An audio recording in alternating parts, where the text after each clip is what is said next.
What is going on, everyone? How are you guys doing? Good to see you. Thanks for tuning in. The last stream of Hermitcraft Season 9.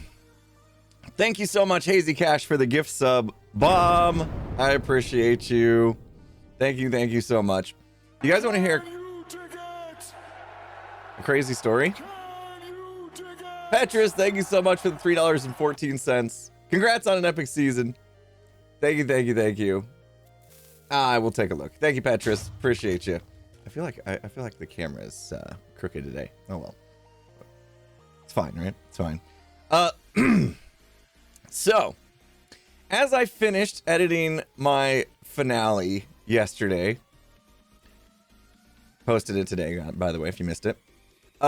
The second I hit render, I was like, what's that? What's going on? What's happening here? What's up? What is... Literally, the second I hit render, I start realizing that I'm getting sick. Nice timing, right? Nice timing. It is literally like my body was just waiting for that moment. It was just holding it off. My youngest is sick. My oldest is sick in my house right now. And so kind of knew it might be coming. But the fact that like my body held it off until I literally hit render for my final episode it seems kind of crazy. I know I didn't get it from Greed in playing Lethal Company the other day. He was ill. Hope he's feeling better. Anyway, worldwide sickness happening. Yeah, that time of year, I suppose. But I took some medicine. Hopefully we'll be okay. Just don't mind the cough and stuff. It's just yeah, a little sore throat, little cough. So far, nothing too crazy. Stegosaurus, thank you so much. Stegosagus. 100 bits. Thank you so much. Dream Merchant with 100 bits. So sad season 9 is ending. Thank you for all the joy you've brought us throughout the season. Can't wait for season 10. Sure you won't be hermiting for a while. What's the plan game-wise? After Christmas break, of course. Can I get you in on some Dead by Daylight? Maybe we might be wanting to check out some other horror games. That might be on the docket during the break. Yeah, my plan for the break is I'm not really going to be doing a whole lot in video production unless like we're able to get things out of streams and stuff. I pretty much just plan on streaming only for, until season 10 starts. So I'm going to be streaming Vault Hunters. Hopefully I'll be able to grab some stuff from the Vault Hunters streams and make decent videos still for Vault Hunters to keep that series going. But I'm definitely going to be playing a lot of Vault Hunters still. That's definitely the plan. Phasmophobia. I have big plans for Phasmophobia. I have to get the Apocalypse trophies, and so there's some work to do there. Phasmophobia streams, of course, with gigs. We'll probably continue unless we totally get into Lethal Company. But we may be back and forth with that. We'll see. Is Skyblock dead? That's a good question. We'll see. If I'm feeling like I got the time for it, I'll do it. But if I push myself to do all the things, I'm gonna be burnt out before season 10 starts, and I don't think any of us wants that, and nobody wants that. So I need to I need to definitely make sure that I take some time to myself so that I'm ready to go for season 10.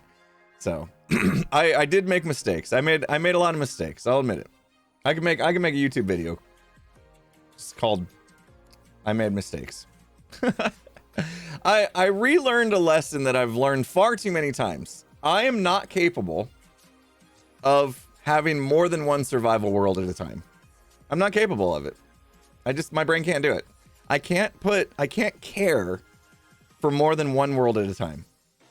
In survival, at least. Like, I'm not counting Naked and Scared or Life series. Those aren't like worlds that you cultivate and you constantly think about and you know what I mean? So by me choosing to do, I had the itch for Skyblock and I chose to do it, and I immediately fell in love with my Skyblock world and fell out of love with Hermitcraft at the same time, just because my brain does that. I can't do it. I I can't be in love with two worlds at the same time for some reason. I don't know why. I know other people can do it. Elo can do it. I don't know how. My brain just doesn't work that way. So I fell in love with Skyblock, and then Vault Hunters in Life Series came, and so I thought we'll put Skyblock on hold. And I love that Skyblock world. I'd love to get back to it. But now we got Vault Hunters, and now I'm falling in love with that world. So yeah, I get kind of hyperfixated, right? I kind of get hyperfixated. Right now, my current hyperfixation is Vault Hunters, and it probably will be for the break. But I'm going to try to take it easy so that I'm still recharging my batteries and having some family time and getting some projects done. So I'm just going to stream Vault Hunters. That's kind of my plan.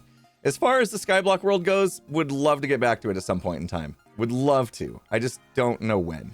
So we'll see how the break goes. And if I get some time to do it and I'm feeling the energy to do it, then yeah, you may see it pop up. We'll see. We will see.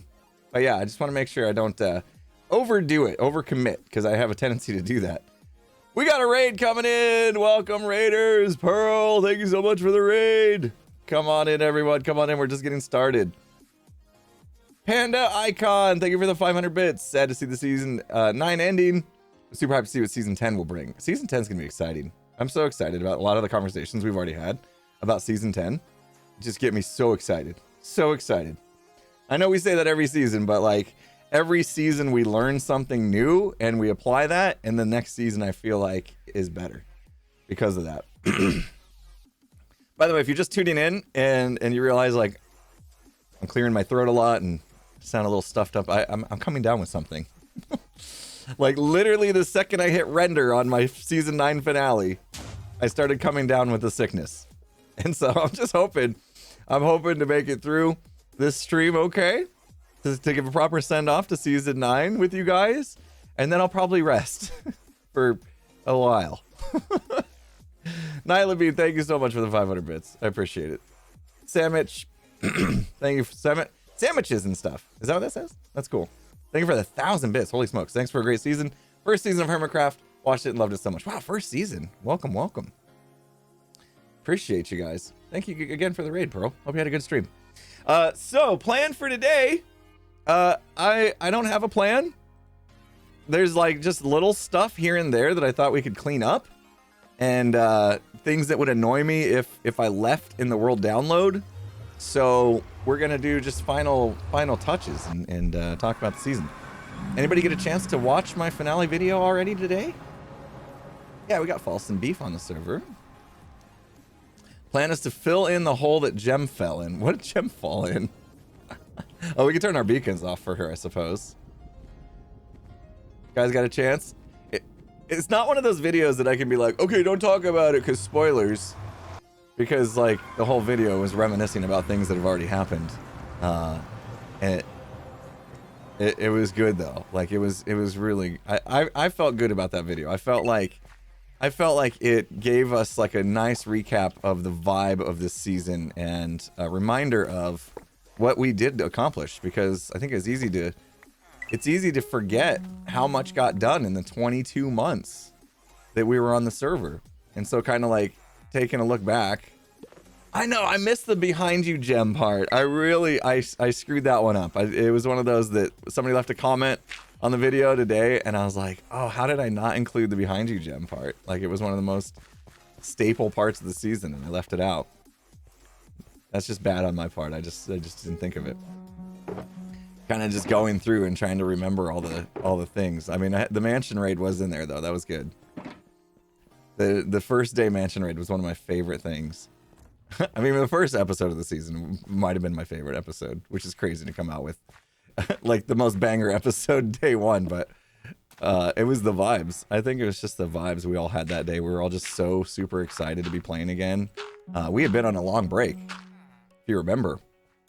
We broke in December 2021?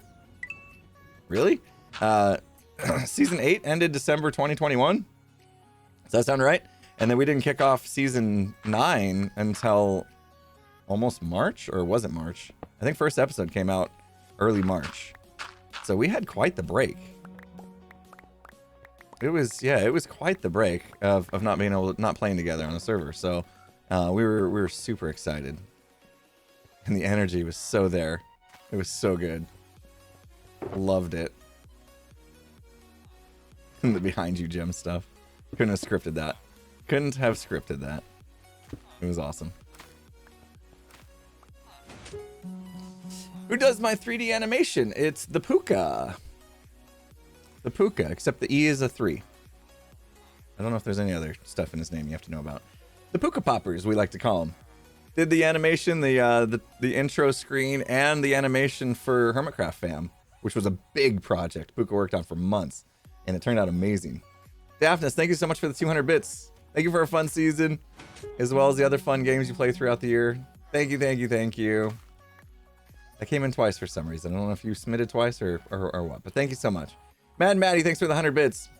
Is it too late to put a layer of concrete at the bottom of the pit? No. No. I was thinking about doing that today, actually.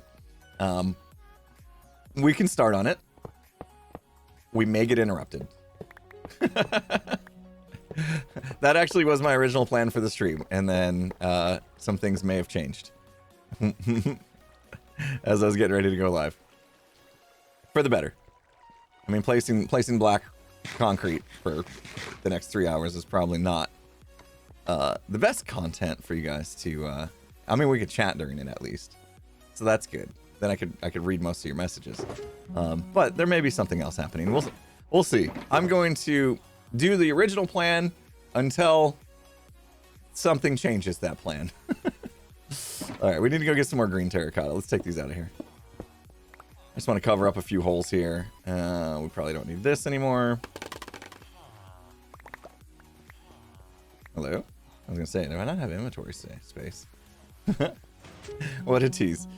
I'm not 100% certain what I think is gonna happen, so I can't like promise you guys anything, but if it does, I think this will be a nice fun stream for you. Some behind the scenes stuff going too. Awesome, thank you so much. I can't say your full name because I'm PG. I know you're like, what? Not that bad. 100 bits, thank you so much. Appreciate you. Ooh, stat poker could be fun. I did a little bit of stat poker. Do I have my beard? I did a little bit of stat poker with Gem and Pearl the other day. I don't know if it made it into Gem's video. I didn't include it in mine. Anybody watch Gem's video? Did she include the stat poker? Nice. Okay. Yeah, I kind of figured it was either going to make it into Gems or Pearls or both. So I didn't include it in mine. Figured you guys would see it one way or another. Okay. Yeah, we got to go get the green terracotta from the base. Did I do the TCG event? The TCG event is... Oh, no, that was yesterday. No, I did not. I was finishing up my editing on the episode. So I did not attend. But there's the bingo today. We'll see how I feel. We'll see how I feel after the stream is over. I'm definitely coming down with something. Sometimes I'm like, am I coming down with something, or am I doing that thing where just because other people around me are sick, I start to think I'm sick, you know? You guys do that? It's like an empathy sickness or something. And then like a day goes by and you're like, oh, I wasn't actually sick. I was just, my own brain was keep playing games on me, you know?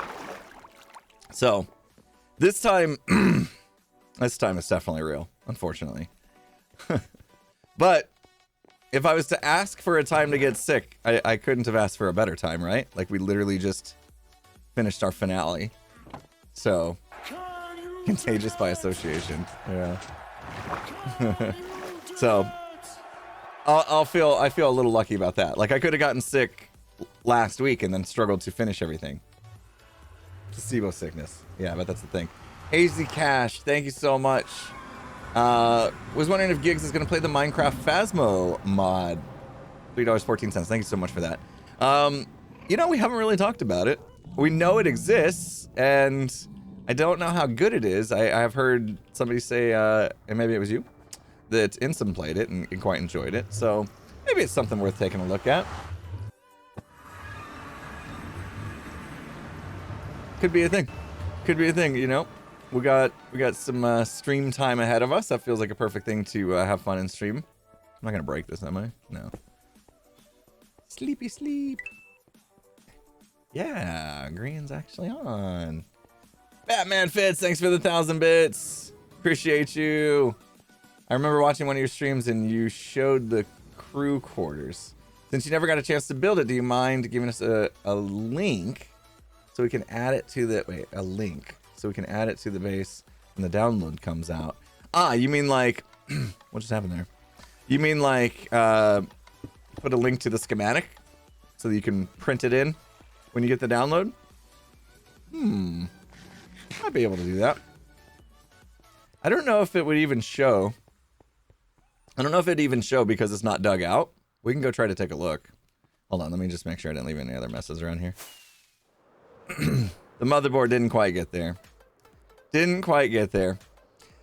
I learned a lot of things as I typically do during the seasons. I already mentioned one of my big learnings, relearnings, because I shouldn't have to relearn stuff, right? But I do. Sometimes time goes by and my brain just forgets that I learned a lesson and I have to learn it all over again. And the lesson I learned in regards to, ooh, let's finish this. The lesson I learned in regards to trying to do multiple survival worlds at the same time, and that just doesn't work for me. I learned that lesson again. Hopefully we'll be back to Skyblock because I really did enjoy that world. I just don't know when. I don't know when I'd be able to get back to it. We also had the One Life to Live world that didn't get finished either, so I was really bad at starting new projects and just overestimating the time it was going to take or the dedication it was going to take to do proper series out of them. So I made some mistakes. But we learn from our mistakes. And like I said, they're not like I didn't delete the worlds. I could always go back and enjoy them again at some point in time if time works out for me. The other thing I learned this season was I don't need 3 mega projects. I don't need 3 mega projects. Here's what I thought. Here's what my brain was thinking. If I have 3 mega projects, I could just bounce around from one to the other as I feel the itch, right? And that will keep me always interested. I won't get burnt out because it's like, oh, I'm sick of building my base. Okay, hop over to the industrial district. I'm sick of building farms. I'll hop over to iBuy and put in some shops, right? So 3 mega projects to bounce between, and it was just too much. Like the idea we had for this never came to fruition because it was just too much. The Dwarven Keep was in itself a big enough project for the season. And not only did we do the Dwarven Keep, we did iBuy and tried to do the industrial district. So bit off more than I could chew. I think in the future, what I'll probably do is do a little more focused efforts. So I guess if I'm doing a big project and I get bored, I'm not gonna like go tackle another big project. I'll probably just go do some other little thing to break it up, or just go have some fun shenanigans and stuff like that. You know what I mean? Like don't jump between such mega projects, because at some point I realize it's just not gonna happen, you know. And that's when all the momentum just gets lost. The second you realize it's just not gonna happen, it's hard. So Batman Fits, we'll get back to you. Thanks for 1,000 bits. I was gonna see if I still had the schematic, and we could kind of see. I put a water curtain in. trying to hide my messes. I put a water curtain in back here to hide the wing that never got finished. We got to clean that up. We got some stone sticking down. We need to clean that up. This is it. Yeah. Here we go. Right. This is the sleeping quarters and the mess hall. Yep. That's it. Do I have a stairs or something? No. That's it. This is where we sleep. This is where we eat. Done. you're a wizard, Harry. We finished it. Nobody said it had to be something crazy, right? Let's see if I do. I don't even know if I have Litematica. Oh, I do. Let's see. Is it loaded? Keep mess hall. That's probably it. Is it on? It's on. See, I was gonna do it. I was definitely gonna do it. Yeah, with everything not dug out, there's no proper way to see it, I suppose. Right? There's no proper way to see it. We would have had to dig it out. But I do have it. Oh, here we go. See, there was real tables. There was a real table to eat at. Right there. Yeah, it can't handle. It cannot handle when I activate these. Look, here's a little... Okay, maybe we do one of these. We could do one of these little tables. Move it up in the sky. Okay, hold on. Let's see, how far would I need to go? Let's just go like 50 blocks or so. I gotta remember though. What's the button for Litematica? There we go. If we move this guy, we'll move it to 0. Remember -68. Okay. Remember that. Oh, it's locked. For good reason. Okay. Let's see if we can see it. I was having a hard time with this one just because, like, when I run Litematica, it blocks everything. I think we need to go higher. We're still in the way. Yeah, don't forget, -68. I'll go +68. And then I just need to know to flip it to a negative. Smart. That's definitely good. Okay. And then I think if we go into... There's a way to do this in Litematica where you can make it look like it's like fully rendered. Visuals, I would guess. Ghost block alpha, like none, I think would be the way to go. No, other way. Oh, we are there. I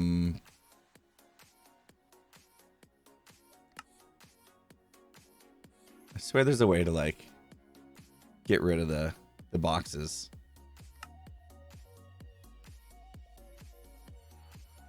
The line width. Let's try that.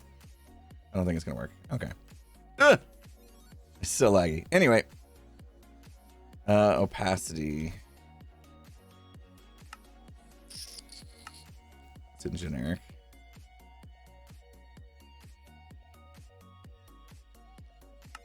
There's not a way to search across the tabs, is there? Is it in here? Not really. Alright, maybe not worth it. Maybe not worth it. Let's just take a look, though. So this is supposed to be that wing. The mess hall. Come in here, got some greenery. This would have fit really nice because there's like birds chirping and stuff.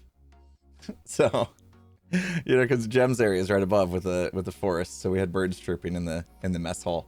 Aluminum, thank you so much for the $10. Says RIP Season 9.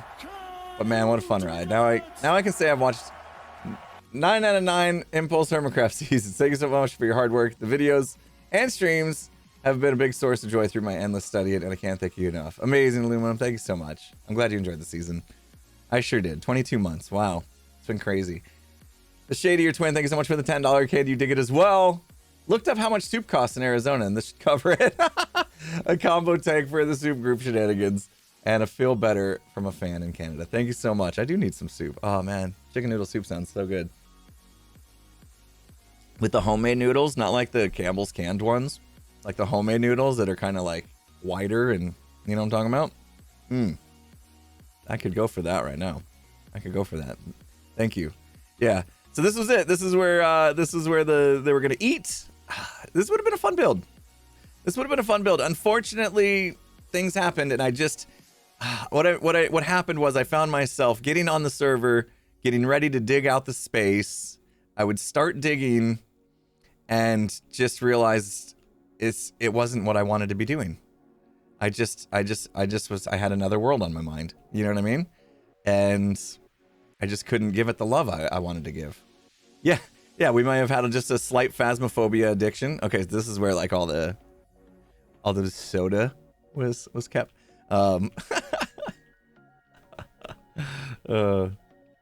Yeah, I could probably put this schematic up for download somewhere. I'll have to figure that out. And then here's the sleeping quarters. Bunk beds for everybody. Bunk beds for everybody. Except for me. Because, you know, somewhere I had like a special room. That might have been it. That might have been my private room. There was a couple private rooms here. Yeah. Gotta have my own special room. Yeah, it really laggy with Litematica on. Jeez. Let's move it back. That was pretty much it. We were probably, I don't know, how long would that have taken me? 40 hours maybe? 40 hours to dig that out, and thank you, chat. -68. 40 hours to dig that out and do all the detailing inside. Place the blocks, do all the detailing inside. I bet it'd been about 40 hours. So we're talking like one full work week, and I could have finished it. I just would have had I would have had the drive to like sit down every day and go at it for 8 hours. You know. I'm glad we didn't die while we're in here. Let's do this. I know Jem would appreciate it. Let's cover up our beacons. Let's cover up the beacons. We're done. We're done digging. It's pop. Soda pop. Oh, do we have a birthday Yu-Yo in the house? Lisa M73, thank you so much. So sorry I missed the first message. For you. Birthday Yu-Yo. Why your birthday? Happy birthday. Hope you have a good one. You can download the base and make a create mod single player version of it. Best idea ever. Oh my gosh.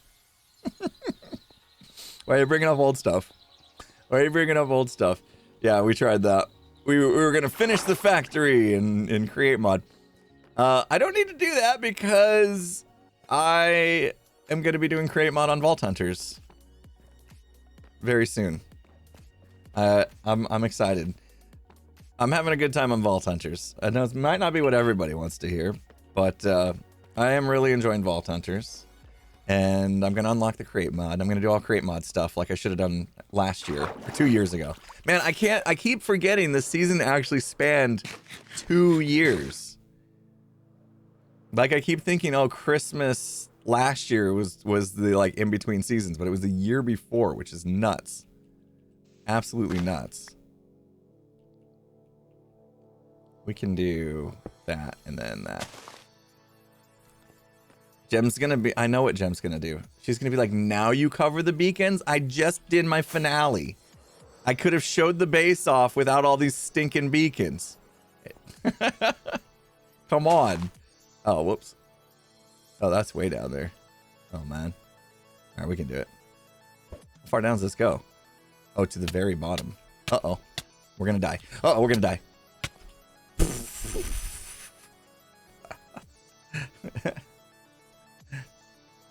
Spoilers? What kind of spoilers are you talking about? Oh, when is season 10 coming out? We don't have a date to make public anyway. Ooh, then the question you're asking is, do we have a date in mind? Oh, now our brains are spinning. Now our brains are spinning. Do the Hermits actually know when season 9 is going to start and we just decided not to tell you? Or do we not actually know yet? These are the tough questions.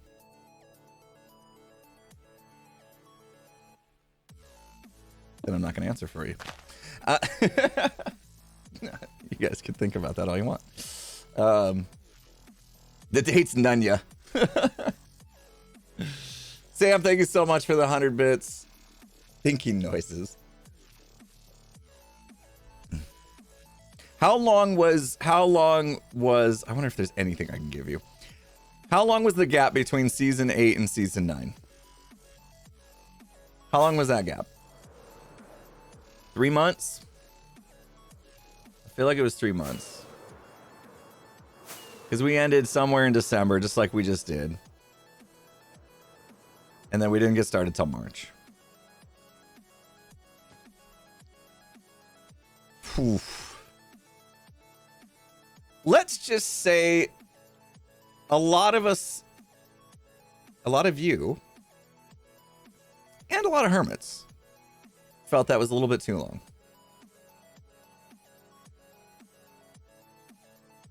There you go. I said nothing without, I said something without saying something.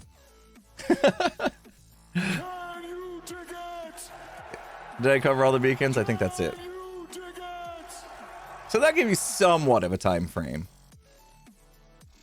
You know, if you're wondering if you should cancel your internet for, you know, 3 months, maybe not. Maybe not that long. Anyone gonna cancel the internet because Hermitcraft isn't gonna be around? Green's personally looking for a 7-month recharge. Well, yeah. To each his own. If you need your 7 months to recharge, go for it. I didn't say we're all coming back in that time. That's say months or weeks? It said months. Okay. As long as we're back and recharged and having fun is what matters. You're welcome, Gem. You know what? I'm gonna shoot her a DM right now. Just to get under her skin.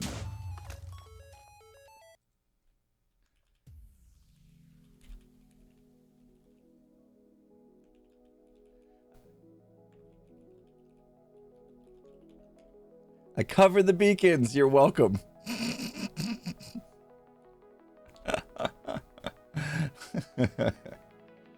Jeez. That's gonna set her off. That's gonna set her off so hard. Pearl is still working on stuff, so we're not gonna touch her beacons, but there we go. We clean up that area. If she responds to me, I'll let you know what she says. Fate Serpent, you're amazing. Thank you so much for the $30. Can you dig it? Says, as much as I've loved all the other games you've streamed this year, nothing in my mind will ever beat these chill Hermitcraft streams. The digging streams, the building streams, the on-stream redstone. That's what I'm here for. Glad to catch one more. Glad. Thank you so much, Fate Serpent. Thank you so much. Appreciate that. We'll be having some chill Vault Hunter streams. If you're not into Vault Hunters, I'm going to try to keep it a good mix between, like, vanilla-ish stuff and modded stuff. So, not going to cancel your internet because gigs will still be going strong with some Phasmo and maybe some Lethal Company too. I'm not sure how we felt, you know, I'm not sure how we felt about Lethal Company after the last session. I was kind of like in it and then I wasn't in it. I was like, it's kind of like a roller coaster. Pearl in the house. How you doing, Pearl?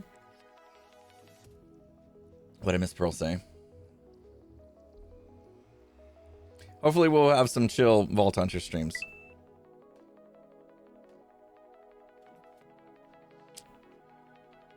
And like I said, Phasmo as well. Oh, Pearl logged in the game. I'm reading Twitch chat looking for what Pearl said. Literally, it's right here. Ah. Removing the beacons when she's done. Okay. Did Stat Poker ever happen? We did a little bit of Stat Poker, me, Pearl, and Gem the other day. It's in Gem's video. I'm sure it'll make it into Pearl's video too. Or maybe not. I didn't put it in mine. Because I had a good feeling it would end up. Gem just said LOL. Sam, thanks for the 100 bits. Red or blue? Oh, red or blue? Blue. I'd say I'm more of a fan of blue than red. All right, let's put some stuff away. We gathered some trash. Oh, I wanted to go down to the bottom of this pit and just see what we were dealing with. Oh, here was another thing. I could show you guys what the bridges were supposed to look like, I think. All right, we got to get all these out of here as well. A little bit of cleanup work, just cleanup work. Nothing big.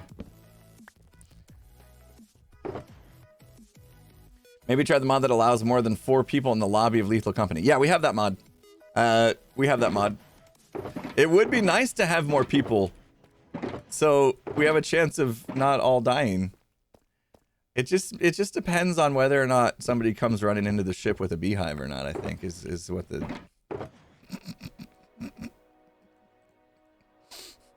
High risk, high reward, right? High risk, no reward. Oh, man. Hey, I did my job.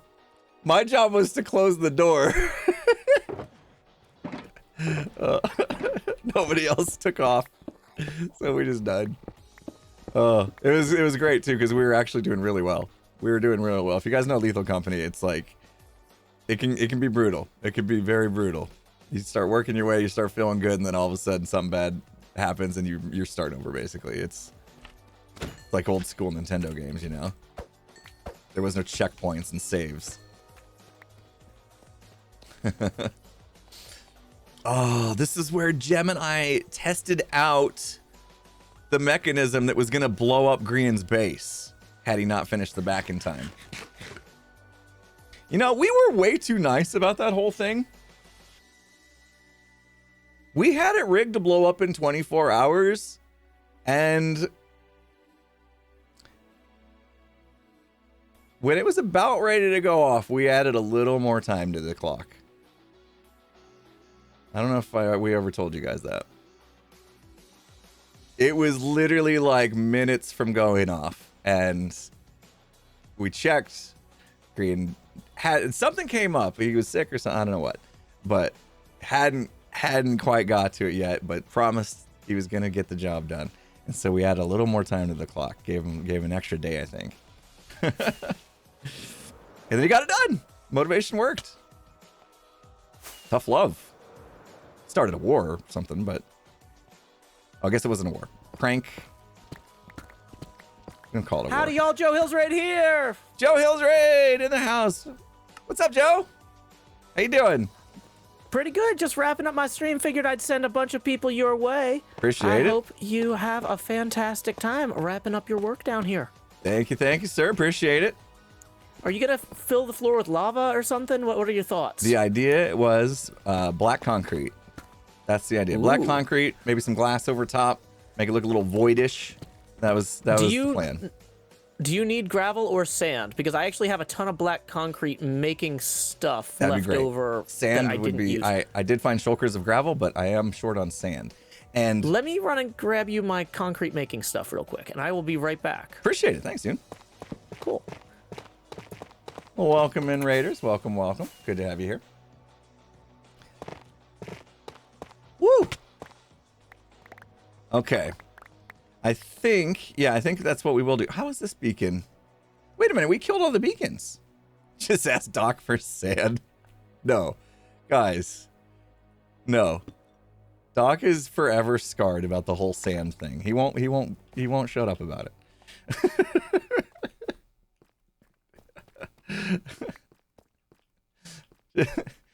Where's Doc's cheaty sand when we need it? Oh my gosh. He's never gonna get over it. Guarantee you, season 12, Doc will still be talking about the sand. I guarantee it.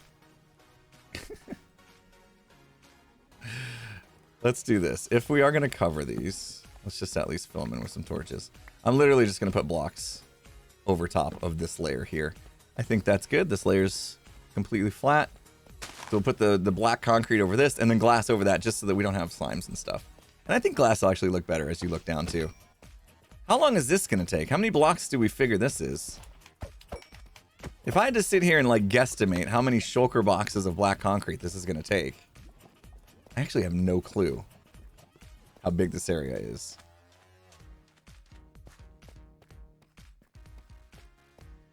I was thinking 10. I was thinking 10 shulker boxes of concrete. You think that's too much? How much time will it take? Probably a couple hours. 8 shulkers. We won't know until I place it down, which I'm not sure I'm going to get to today or not. Woo! Let's do this. Let's see if I have the schematic for the bridges.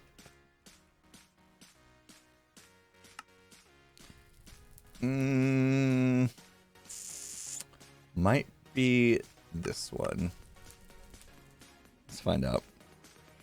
This is probably gonna crash everything. There we go. This was all done. Worked on this quite a bit on the ISV Plot World server. Had some help with some friends. Yeah, there was a lot more bridges and structures that were gonna go on down here. All these things kind of connected. Yeah. See that? So that when you look down over the hole, you like, it was kind of, this was the vision I had in the beginning, was like, it was going to be kind of like Hogwarts style, to where there was like these floating kind of staircases and stuff. And it would kind of give that same vibe. Obviously they wouldn't be moving like in Hogwarts, but that was kind of the idea. Ah. Tempting. It's so tempting. This is probably another 40-hour project. Maybe not, because there's not digging. Maybe 20. Maybe 20 hours on this one. It's cool, though. It's cool. That had the fog at the bottom, too.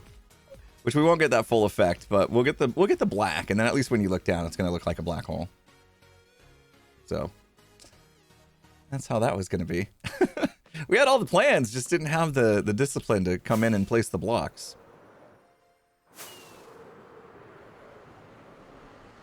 Can you include it in the map somehow? I don't think that would feel right, like just spawning in the blocks and then letting it be for the world download.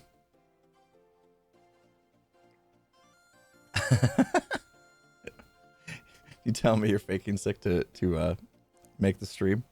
I need to put my cup somewhere. Oh, good. I think the medicine kicked in. I'm actually feeling better than when I started the stream. Might have a little medicine head going on. You know what I mean? Might say more weird things than usual.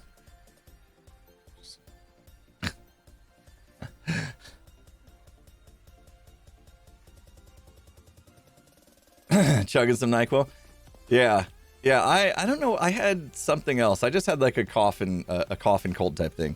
I just didn't want to be coughing so much on stream, so I drank something to help with that a little bit. Let's put these away. Let's put these away. If you happen to download the world, do me a favor. Don't look in these chests, okay? Thanks. Don't look in these chests, right? Right here. Don't look at any of these. just don't. Just don't do it. This is like to be sorted. But there's like diamonds and stuff in here. That's the funny part. This wall of chests literally had no meaning. No meaning at all. Everything else is like perfectly sorted. In fact, I just threw stuff in the system. It's probably... I would hope it's still working. Yeah, it looks like it is. Off it goes.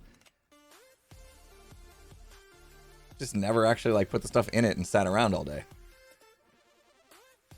Don't tell Pearl. It's still... I mean, it's still put away.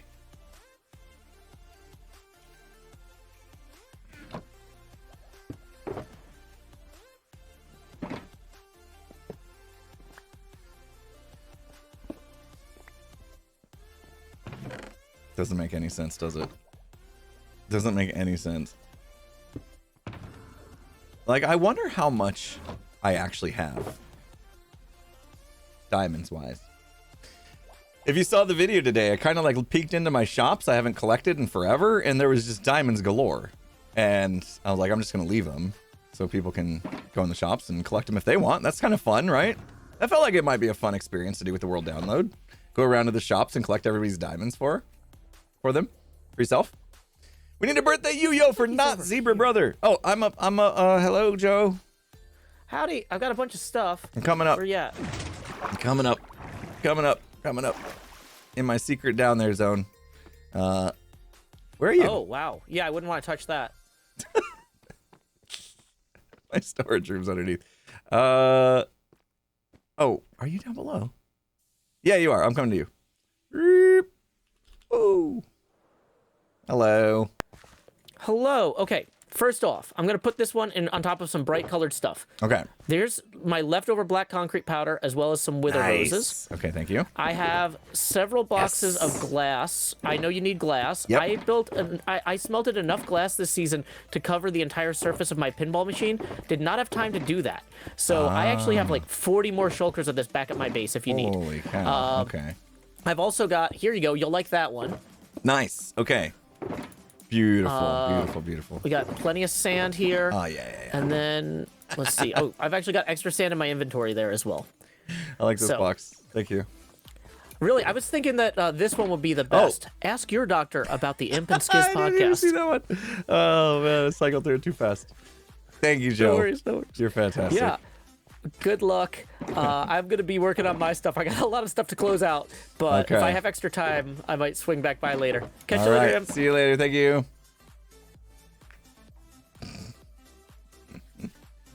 All right. We can get started. Ask your doctor about the Imp and Skiz podcast. By the way, the Imp and Skiz podcast that's coming out on Friday, for those of you that like the Secret Life series, we are giving our kind of final wrap-up thoughts in the next podcast, me and Skiz, on how the season went for us.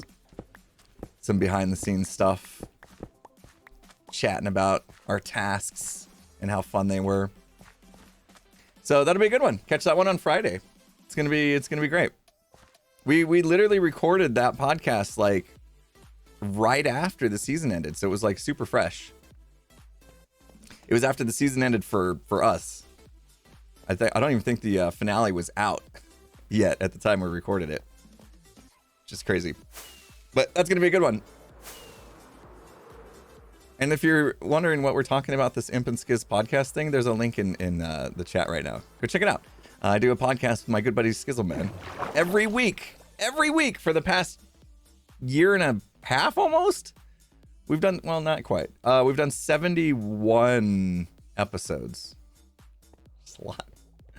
It's a lot. But yeah, next one's going to be the Life series, or Secret Life kind of wrap up. It's your lunch listen. Nice. Thank you. Appreciate the support. I did have some glass. I would have had to re-dye a lot of this, though. Let's just put... Glass is actually like the next thing we need to do, so let's put that away for now. But I definitely needed all this, so that's amazing.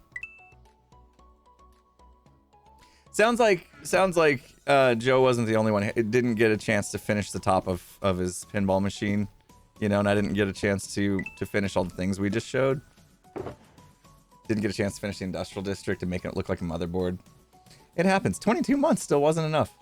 It could have been enough. It could have been enough if I just stuck with, you know, had the discipline to just keep grinding.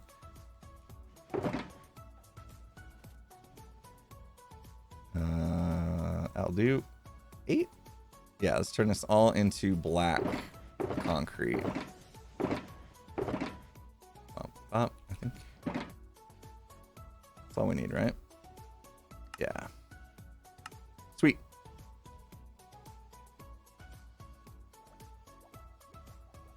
Every season ends like that, though. I mean, can you guys think of a single season of Hermitcraft where everything felt done? I mean, it's Minecraft. Nothing's ever done, right? This is always just a living world. Although I did see Cleo say that she was happy to report that she had finished her base and felt done about that. So I guess if you have something in your mind and you got there, you could consider that done. We're gonna have to like replace these. Oh, also I'm gonna need solid blocks because these will just fall if there's holes in the ground. So we will have to actually fill. Let's fill in. Yeah. Let's get some solid blocks, fill in the gaps. So I don't have to worry about that. Season 8 was pretty done. My factory was completely empty. Another season where I tackled way too big of a project. Especially knowing that season was going to be... Knowing that season was going to be short. For me to think I could do an entire factory in the course of that season was a bit crazy on my part. I don't know what I was thinking. I'm always just overly optimistic, you know? To a fault, one could say. How long ago was the end decided? The end of this season? I'd say we've been talking about it for a few months now. Oh, geez. Primers? Primers, what are we barking at? I'm gonna go see what she's barking at. 1 second.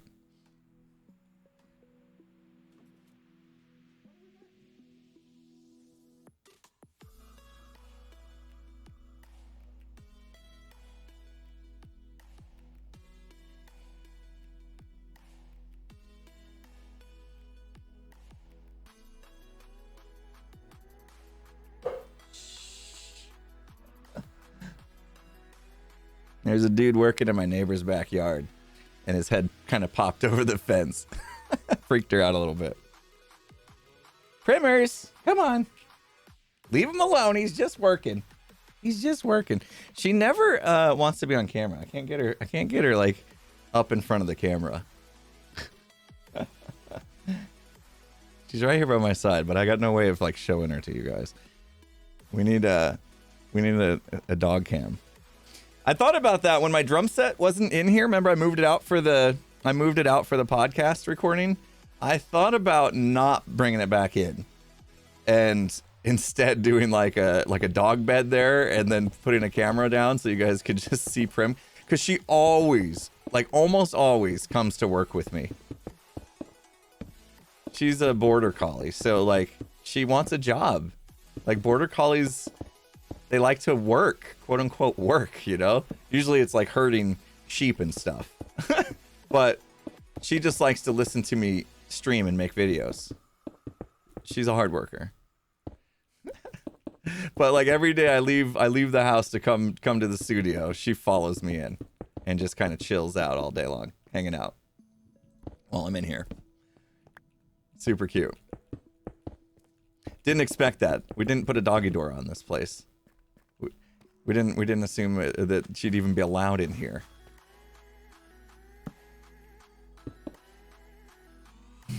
My coworker, yeah. Yeah, she makes it so I'm not so lonely. I'm not so lonely in here. She's my supervisor. Yeah, I'm not used to her like just barking out of nowhere. That was interesting. That like she never does that. Unless like the landscapers are back in the backyard or something. I usually know when they're coming though. Oh, people being amazing. Thank you so much. K2 Junk, thanks for the 300. Hello, 300 bits. Appreciate you. Jeez. Gingervitis, thanks for the 1,000 bits. Hey, Impulse, just want to say thank you from the bottom of my heart. I found you just over a year ago, my first hermit. You've shown me what creativity can do, and you've helped me get through the year while my wife has been in grad school, and my job has gone through too many changes to count and has become exceptionally dull. I'm sorry to hear that. So thank you for being who you are and sharing your creativity with all of us. Season 9 has been so amazing. I can't wait to see what's planned for Season 10. Thank you so much. Appreciate the message and the bits. Thank you. Thank you so much. Sub to Mumbo in the house. Glad you could make it. Sent you the time yesterday. Just want to say thanks for 500 bits, Sub to Mumbo. Says thank you for the amazing season. This was the first season this was my very first season to watch, and I've had a blast watching streams and videos. Thanks for being an amazing person and help keep us all entertained. This was an incredible first season, and I cannot wait for the next. Thank you. Thank you so much. That's so crazy. I guess I assumed you've been around for a long time.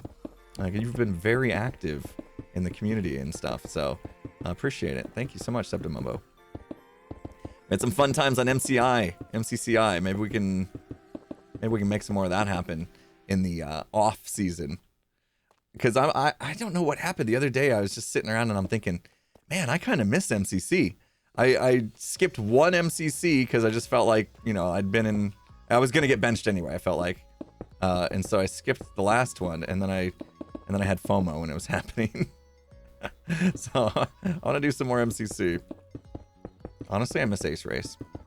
Ace Race is my favorite thing ever.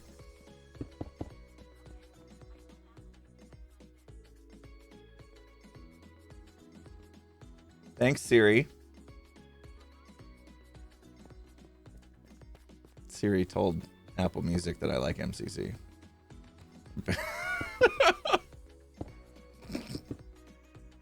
I don't know what set her off.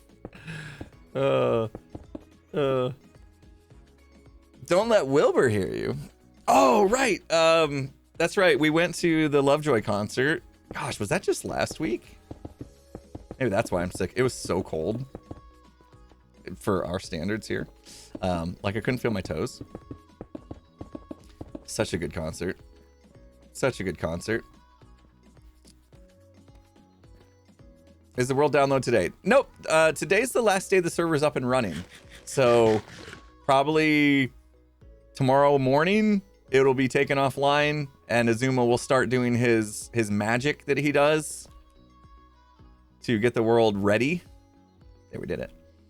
And then it'll be out when it's out, whenever all that's ready and uploaded to Hermitcraft and all that. So I assume that would take him a few days. I believe Tango has talked a little bit about what this means for decked out. Anybody that's been watching Tango's streams, I've heard he's trying to make decked out playable. So when you download the world, you can actually play decked out. I honestly didn't think that was gonna be possible. I figured decked out would be broken, but he seems to think it's gonna work. He's doing something with the Ravagers, I guess, that's gonna make them invincible, so they don't die. Yeah, I heard Willie's missing. So as y'all feel super good about your decked out runs, just remember we had to deal with Willie. Maybe spawn yourself a Willie in there. Get yourself a drown spawn and name him Willie. One-Eyed Willie or whatever he was named. Do that. See, I was actually surprised he didn't just do that. Or ask Azuma to do that. Hey, before, as you're doing the world download, just spawn in a Willie there for the download, yeah? Probably, it's just, I guess, just like doesn't feel right for me to fill in all the rest of the blocks that I had planned. It's not done in survival. It doesn't feel quite right, does it? Would it be possible to have the schematic for the bridges available for download? You're the second person to ask that today. I will see what I can do. I hadn't thought of that. Give me like a week to figure out if that's something I can do. I just have to find, you know, I'll put it on a site where you guys can download it from, and then, yeah, ask me in like a week, and hopefully I'll have something available for you. I gotta wrap my head around that a little bit, because I would need to also include the coordinates that you need to do and stuff, right, for the placement. I could also just download the world and then do it, fill in the blocks, and then have my own kind of spin-off download of the Dwarven Keep finished. Ooh. That could be a thing. That could be a fun project too. Oh yeah, right. We had a birthday Yu-Yo and Joe came in. Who was that birthday for? I'm so sorry. Who was that birthday for? We were about to do a birthday Yu-Yo and Joe came in and delivered. And then my brain went elsewhere. Whose birthday was that? Not Zebra Brother! So sorry about that. Hope you have a good one. Birthday, yo, why birthday? And we got Pixie Shade in the house with the birthday. Happy birthday to you. All the birthdays. All the birthdays. Scar plans on finishing up Scarland in an offline thing. I just don't want to make the same commitment I did with the factory. You know, where I'm like, okay, I'm going to download the world and finish the factory. And then I started to and just immediately was like, meh. But if we've already got the design done and it's just a matter of like, okay, put the blocks there. Because you can do that with like world edit and stuff, right? So it might be worth doing just so you guys can see the final product. And it wouldn't be that much time off my plate. Sub to Mubbo, thank you so much. You actually started watching Hermitcraft like a week before season 9 started. So you didn't have to wait long for season 9 to start. But it was very fun on MCCI and becoming the Hermit Slayer, as your friends on Twitter have nicknamed you. But I cannot wait for more MCCs from you. Thank you so much. Yeah, it's been fun. You and Wilbur MCC would be chaos. Wouldn't be PG. No, it wouldn't be PG. I could imagine at this point in time, like Wilbur is got enough going on with Lovejoy and the massive success they're experiencing that I have a hard time seeing Wilbur coming back and doing MCCs, but who knows? Who knows? Green, if you're watching, tell Wilbur to come back and we'll do a MCC. Me, you, and Wilbur and Scar. That'd be a heck of a team. We'd lose, but it'd be a heck of a team. Could you imagine? That'd be so much fun. Music collab, right? Yeah, with my rapping skills, right? With all my rapping skills. See if I can get a. It's not. I was gonna say not a cameo. They're not called cameos. What are they called when somebody writes a song and somebody comes in and just does like one verse or whatever?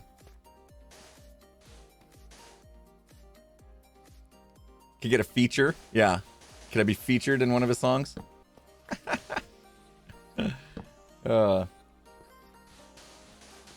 That's what he needs. That's what his albums are missing.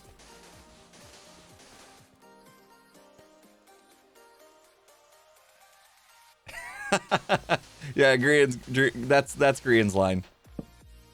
Just dropping one. Where are you?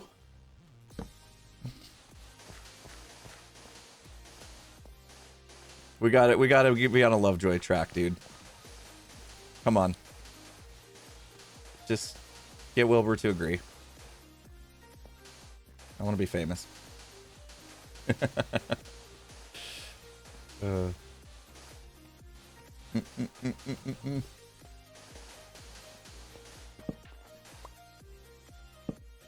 This is kind of nice because I can read chat. You're gonna go see Blink 182 in February? Very nice, very nice. You know, when we were in Vegas for TwitchCon, there was this like amazing, like, I forget what they called it. I want to say back in the day. I don't think that was the name of the concert, but it was a whole bunch of like bands that from like the late 90s, early 2000s that I was like huge fan. When we were young, that was it. Thank you. Yeah, they had the show and it was like so many bands that I really liked. Like some 41 was there. I think Blink was there too, right? Yeah. See, this is why we got to put the glass down, because we got ourselves a slime farm. Yeah, like the Warped Tour used to be. Oh my gosh, the Warped Tour. Warped Tour was amazing. I used to go to concerts in the Phoenix area, known as Edge Fest. Edge was the radio station that put it on. And they would have amazing bands. Amazing bands. Every year. Loved going to concerts. So going to the Lovejoy concert, you know, it was my daughter that really wanted to go. I hadn't really listened to too much Lovejoy, and she wanted to go, and she didn't have a driver's license, and none of her friends really wanted to go see him, so I decided to take her. And as I go walk into this place and I sit down at the concert venue, I realized that just a few decades ago, I had walked into that same concert venue with my wife, and I literally sat in almost the exact same spot, and we watched Incubus together before they were big. My wife and I saw Incubus in a smaller venue before they were like mainstream popular. And it was that exact same venue, and I swear me and my daughter sat in the pretty much exact same spot as where me and my wife did 2 decades ago to watch Incubus. It was crazy. It was such a cool experience. Because I literally hadn't been back in that venue since.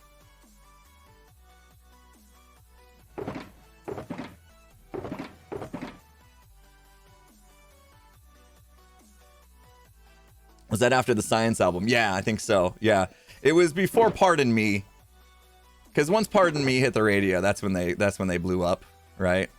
So before that, you kind of had to be like a bit of a hipster to be into them, right? And I was in that scene, so.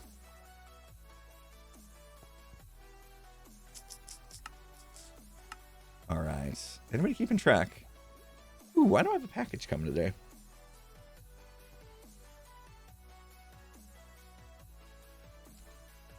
Lovejoy was a TV series in the UK about an antiques dealer starring Ian McShane.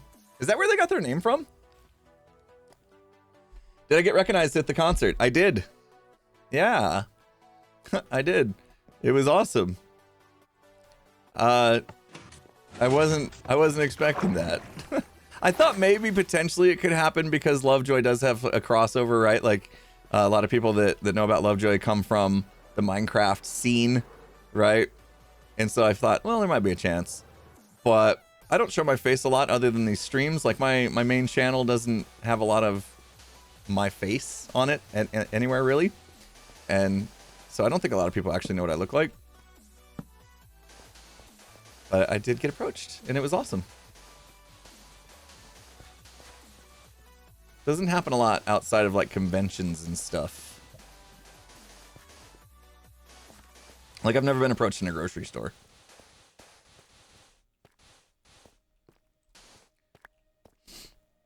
Your signed TCG card arrived yesterday. Amazing. I wonder if that's what I have coming. No, I have a bunch of mine.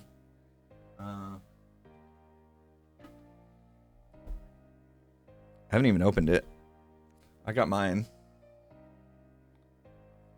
The box is so cool. Look at that. They did such an amazing job. Should I open this one? I don't have a knife or anything. I don't have a knife. I need like a cool box opener. Let me get a box opener and open this up. I'll be right back.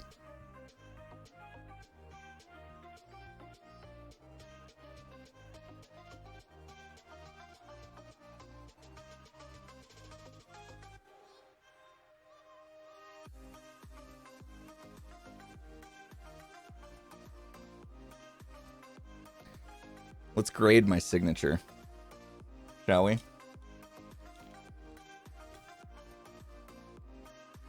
I signed all these while I was in a cabin in the woods. I signed all these cards.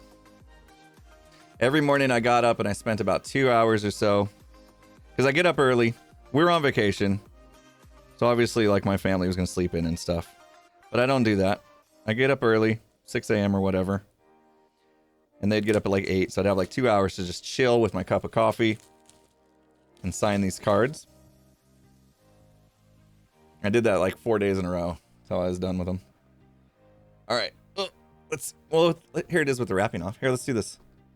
Oh, when I go back to, I just realized when I go back to the regular game scene, it's going to start playing Hermitcraft Fan again. That's so cool. Ah, I love that. Like, yeah, the box is almost as cool as the card. Okay. Not my best signature. Not my best signature, but there's that.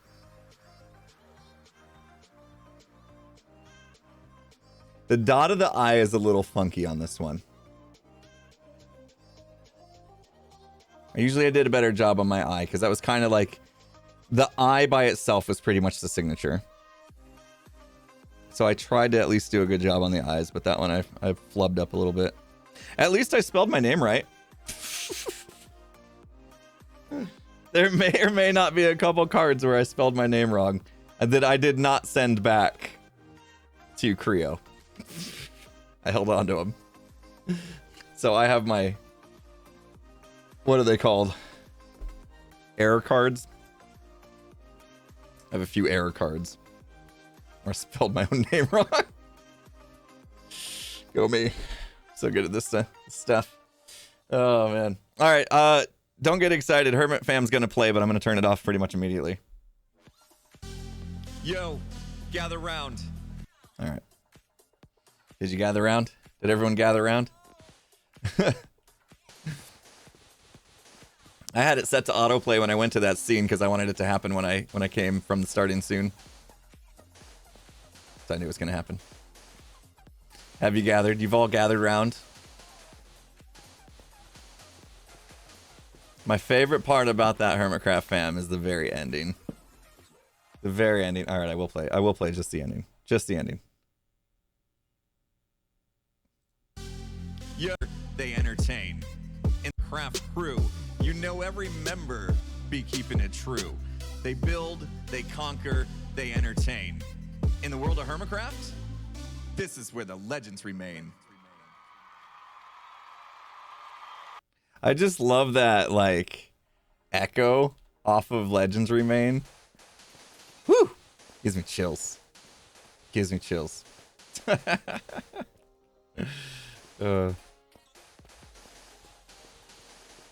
Skiz in the front was funny too. Puka's animations just really sold that. Like, first of all, dropping bars. I mean, come on. what a line. And so a gold bar gets thrown into the crowd. Skizzleman's the one that picks it up and then like totally fanboys over having picked up something that I threw in the crowd. Like, it was hilarious. It's hilarious. Yeah, Puka is extremely talented. Did such a good job.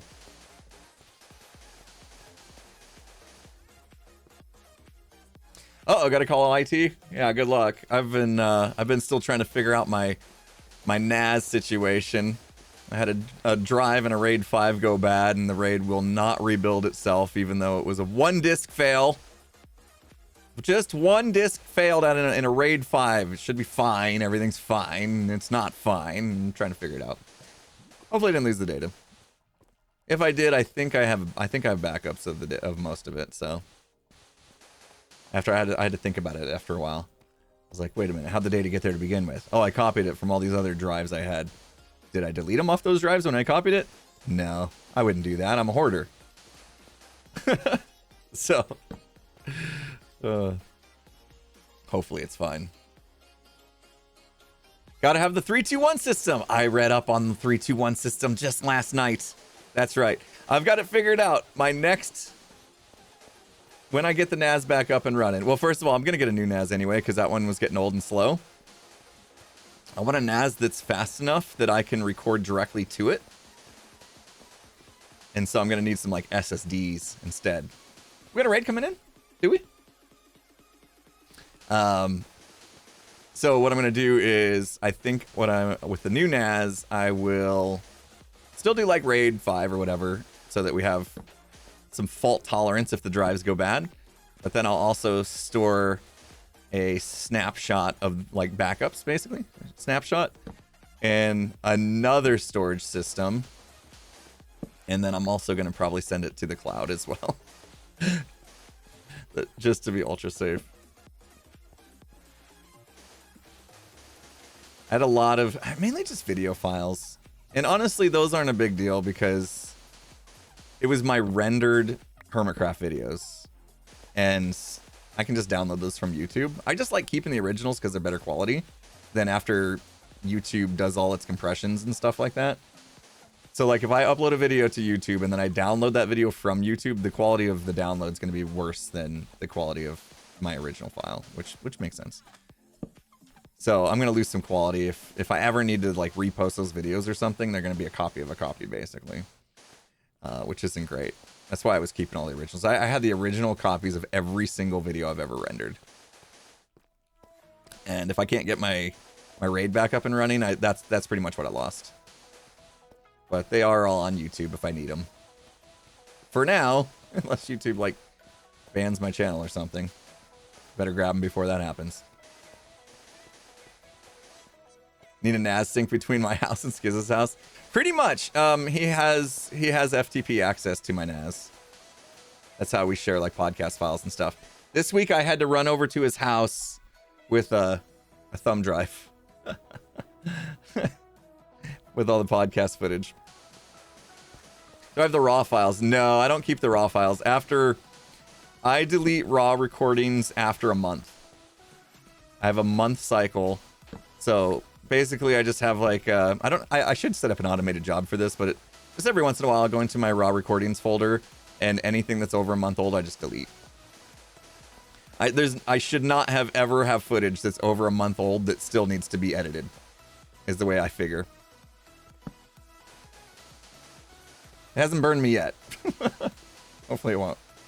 The only footage that I've held on to for over a month, and frankly over a year, is the time-lapse footage of the studio being built. Because I still do plan on doing a studio tour. And that may be a project that I work on in this off-season, is finally getting the studio tour done. Been talking about this for over a year now. Over a year and a couple months, actually. Ever since we moved into the studio, I've wanted to do it. So, that should be coming. That should be coming. I was waiting on my shelf to be finished. For those who don't know, the 3, 2, 1 is data should be backed up 3 copies, 2 different media, 1 offsite. See, exactly what I just said, right? So you have your NAS, maybe a RAID system, so if drives go bad, you don't immediately lose that copy. You back up everything to another storage volume, not the same NAS where it's at to begin with. Because drive goes bad, then you lose your volume and you just lost it anyway. You lost your backups. Don't store your backups on your same volume. I'm saying this from experience because that's exactly what I did because I wasn't being smart. And then if you can, offload it to a cloud service, because if you store everything locally at home, if it's super important to you, right? This is only for like super important stuff, like family videos and you know what I mean, like things that you just like. If you lost that, you would be devastated, type thing.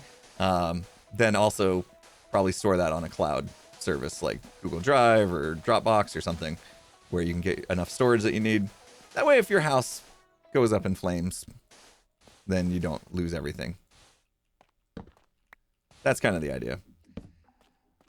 I just overly optimistic as usual. I'm like, oh, it's RAID 5. If a drive goes bad, I'll just buy a new drive and it'll be up and running. No problem. We should never have an issue with losing data. RAID is not a backup. I know. I got burned. So learn from me. I'm still hoping I can get it back up and running though. Might have to spin up a computer with Ubuntu. Try to manually force drives to mount and stuff. I don't know. I might geek out a little bit. Luckily, my next door neighbor knows a lot about this kind of stuff. So, as much as we razz each other about one-upping each other, I think I will see if I can get his help on this one. Ubuntu, is that how you pronounce it? Boon. I'm not a Linux guy. I'm definitely gonna need help. Yep, McBean, you called it. Yep. I'm gonna call in McBean's services. He did come over the other day to validate that I actually do have an issue and wasn't just being not smart. He's like, how could one drive go bad and the RAID not rebuild when you put in a new drive? And I'm like, I don't know. And he came over and he's like, you're doing everything right. So I don't know either. Being weird. Easy Cash, thanks for 900 bits. 900 bits for season 9. Oh, thank you. 72 episodes. Crazy. You successfully used the RAID recovery tool in the past to recover RAID 5 failures. I started looking into RAID recovery stuff, and most of it was like, oh, this needs to run on Windows. So I'm like, how do I do that when I have a QNAP NAS that's not running Windows?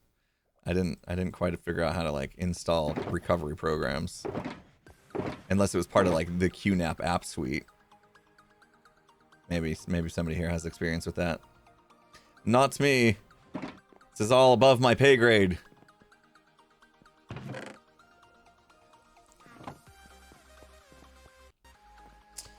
Hope hermits aren't spread out so far. Oh yeah, we can talk about what your hopes are for season 10. Absolutely. Absolutely. Feel free. Let's talk about it. Together, a little more together. I mean, oops, I didn't finish that. Come on, go back. I think the vibe that we had in the beginning of this season was absolutely on point. How we were all like in that close starter area.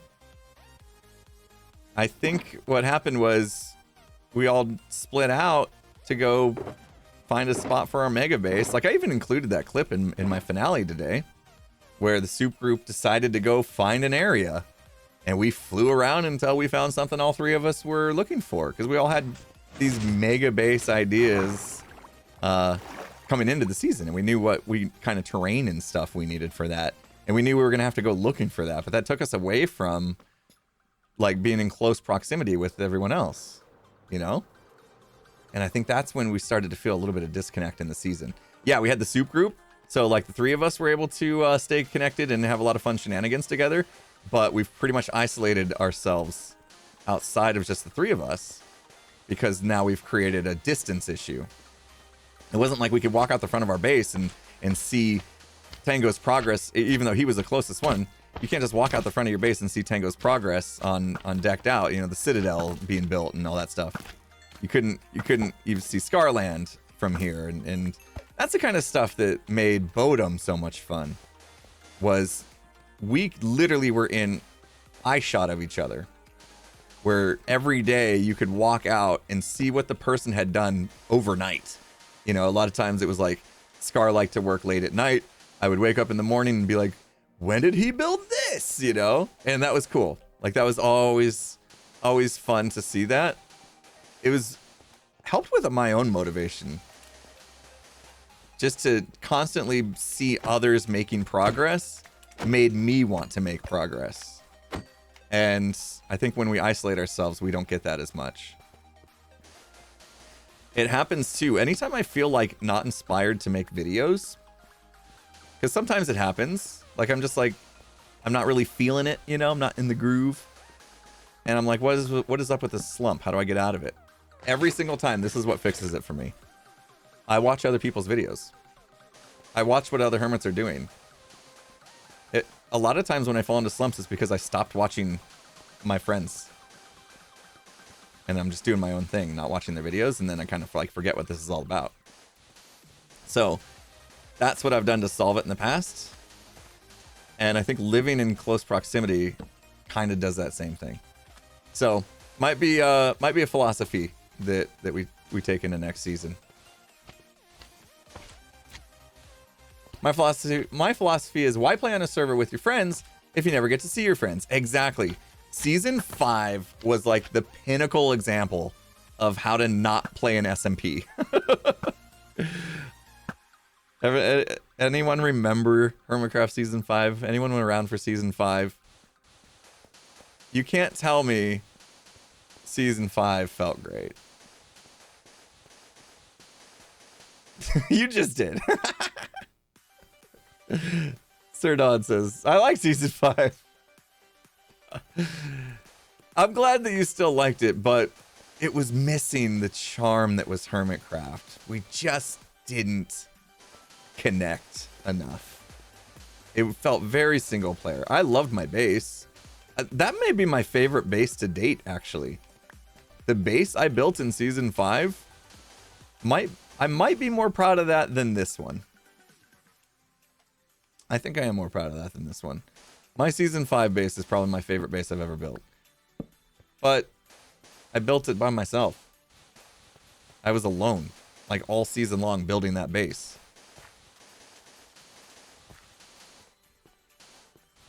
So I guess that's the give and take. It's like, okay, I focused on just building that base, and I built like the best base I've ever built.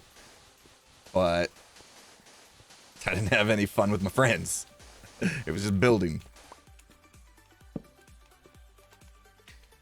Season 6 remains the GOAT. I think I could agree with that. Season 7 was so packed, though. I mean, Season 6 had some high energy vibes with the war and stuff, but Season 7 to me, I don't know, there was just something magical about season 7, what we were able to accomplish with the pandemic going on and everything, and trying to help create escapes for everybody and what they were going through with the pandemic, and just trying to create as much content we could together. I find it tough to say I like season 6 over 7. I think 7's still my favorite. But season 6 was a banger. I mean, heck, we got Hermit Gang on season 7, right? Or season 6, I mean. We got... Gosh, that bomb scares me every time. The Little Red Panda, thank you so much for the 10 gift sub bomb. I appreciate you. Thank you, thank you, thank you.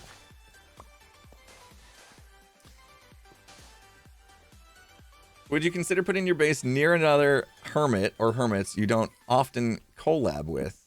Yeah, I'm always down. I'm always down to create new interactions that we haven't seen. Like, there's no hermits that I like don't get along with, so I think it would be fine no matter what or who was close. I'm pretty much down for anything. I want more just togetherness, I guess. I don't know the right word for it, but I want everybody to always feel welcome. That's who I am too, I guess, but there will be no fences. First thing I'm gonna do is build a giant fence.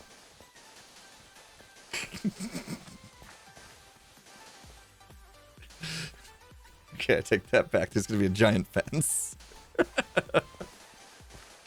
For reasons. For reasons. Don't worry, everything has a good reason.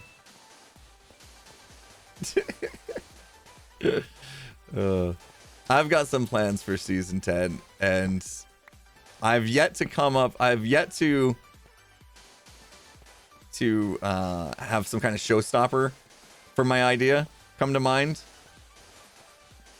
In fact, this morning I came up with another really, really good idea for season 10 to incorporate in the idea I've already got brewing.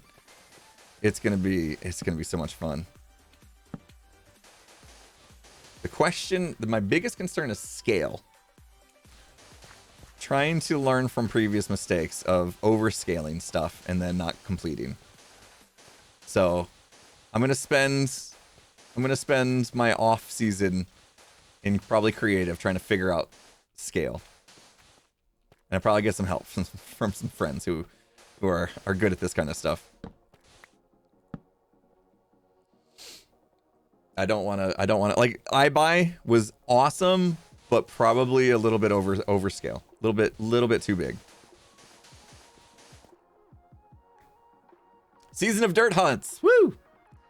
Phasmo and Hermitcraft. I love the idea of Phasmo and Hermitcraft. I cannot wrap my head around how that would actually work. I cannot wrap my head around how I could actually make ghost evidence and different ghosts and stuff work in Minecraft. But it would be a nice to combine my addictions. I'm not sure my Phasma addiction's ever gonna go away. I'm starting to get worried.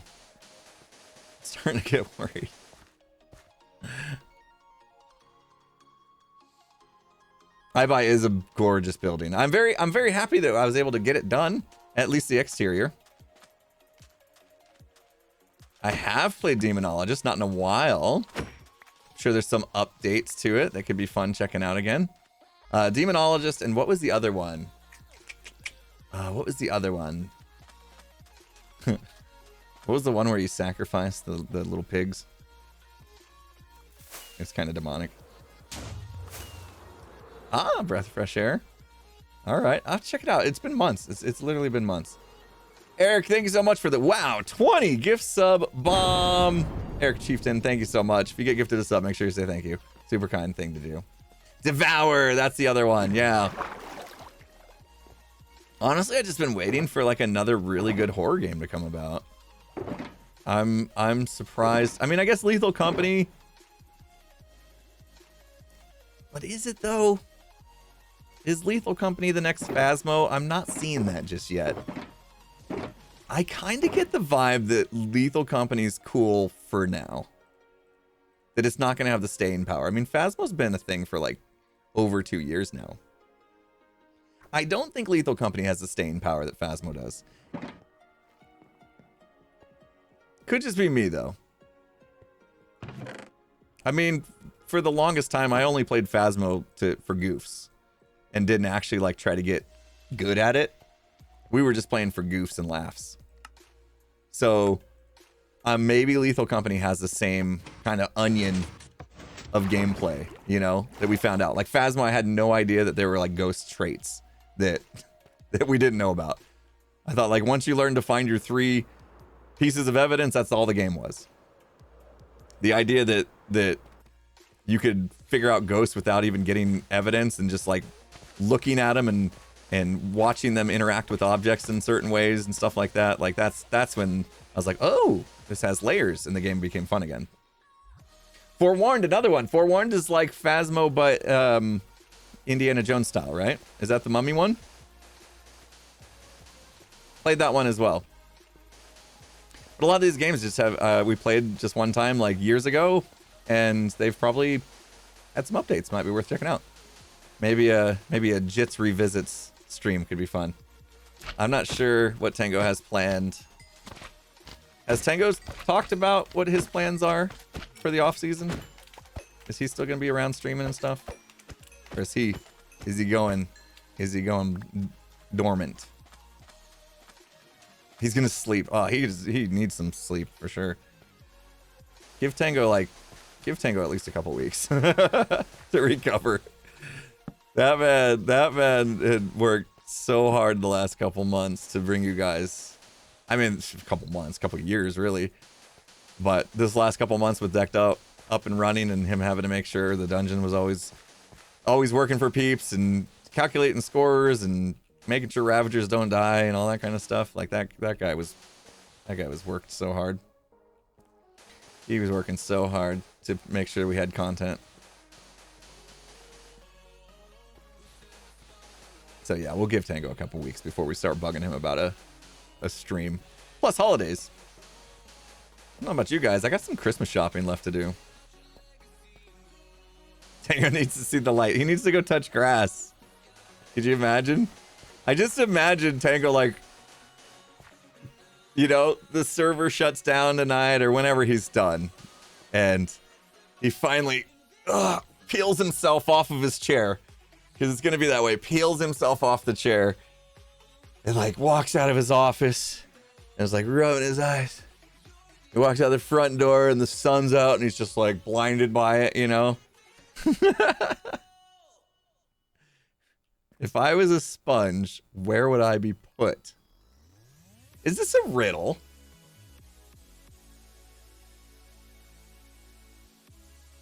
Or is he in my storage room looking for sponges? Jevon's base. In a pineapple? I like that one.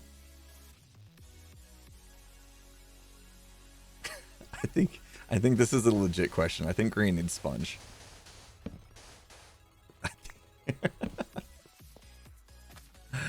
Let's see if we can help him out. I don't know if I have any sponge, to be honest. Jevon has all the sponges. He's lost his sponges. Green has lost his sponges. I don't feel like sponge was ever anything I would have like actually set in my storage system.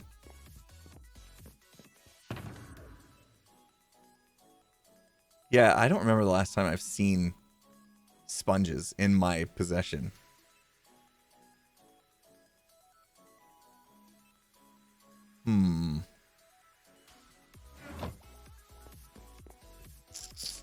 Gem might from, yeah. If I was to actually put a sponge in the filter system, where would I even have put it? None of this really makes sense to put a sponge in. Maybe here? I don't think I would have. I don't think I have sponges. Yeah, I just checked the Prismarine, not there.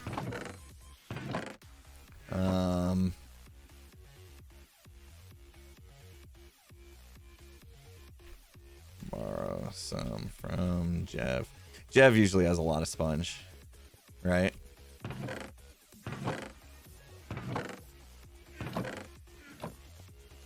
I need the refined storage system from Vault Hunters. Oh man. Sweet. Am I gonna have a hard time playing vanilla after playing modded Vault Hunters for the next however long it is? Jeez. I'm gonna have a hard time coming back to vanilla. Okay. I'm gonna be pressing the heal key. What does that do? Hold on. Doesn't do anything. I'm pressing it now. It doesn't do anything. None of these do anything. Okay. I just pressed all my buttons. How am I gonna keep this a secret for the next 7 months? Wait, what?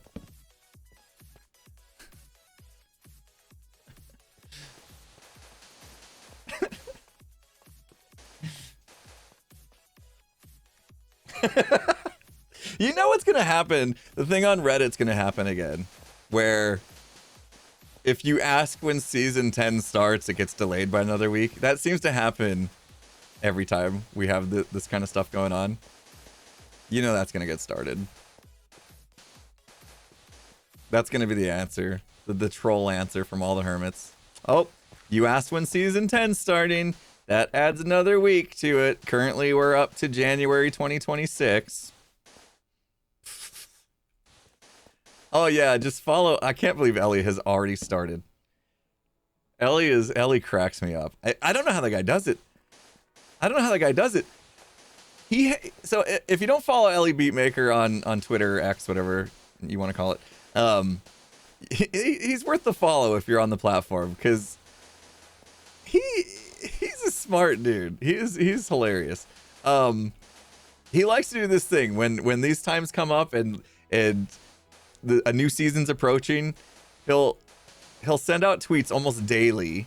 I think his goal is daily, to give a reason why the next day is the beginning of the next season. And he comes up with the craziest stuff. Yesterday's was brilliant. I don't want to screw this up. I'm going to look it up. I'm going to look up his tweet because it's so worth it. Let me find his tweet. I got it because it was so good. Let's find Ellie Beatmaker. I don't know how to search Twitter, guys. I'm not good at this. Let's just go to his account. His posts, maybe replies. I think it was a reply. No, it was a post. Okay. So yesterday, Beef pinged Cub Fan on Twitter. So all it was at Cub Fan ping. And I think it was because Beef was waiting for Cub to come to the TCG thing, right? Probably a call out, wake him up. Ellie Beatmaker replies, ping. Like the networking utility was released in 1983 from Wikipedia. Okay, ping was a networking utility released in 1983. That was 40 years ago. Okay? So then if you go to Beef's Hermitcraft episode 9, or Hermitcraft 9 episode 40, because 40 years ago ping was released, and then you go to the 9-minute and 59-second mark, Beef says, can confirm. And what comes after 9 minutes and 59 seconds? 10 minutes. So obviously, Hermitcraft season 10 confirmed for tomorrow.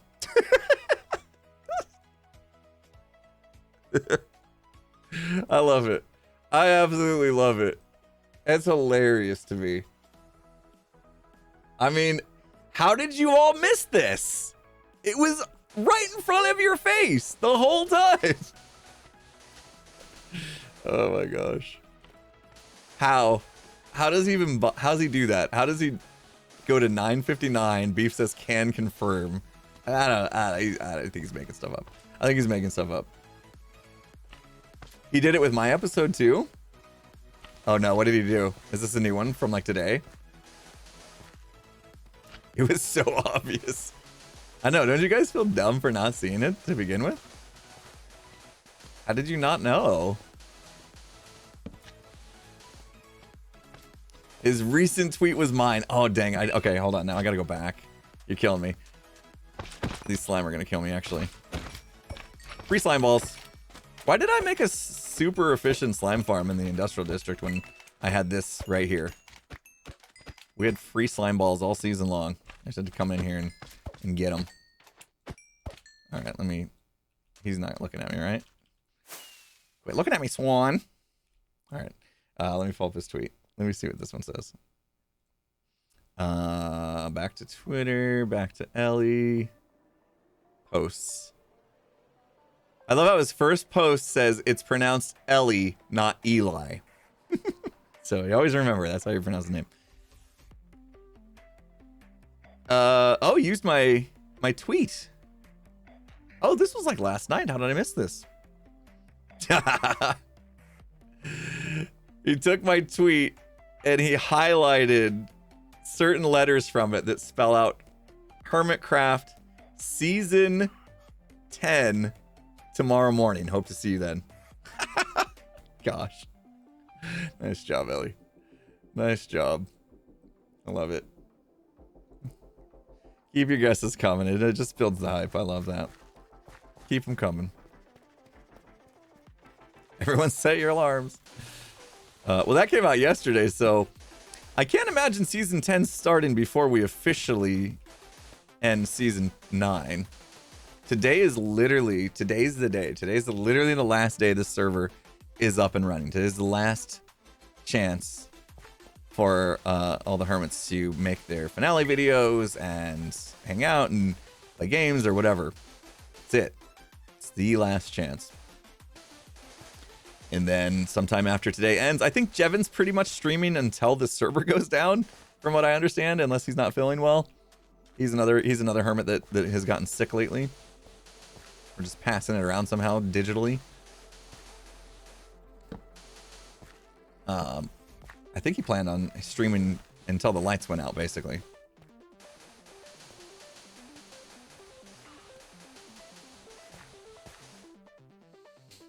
He got his beacon done.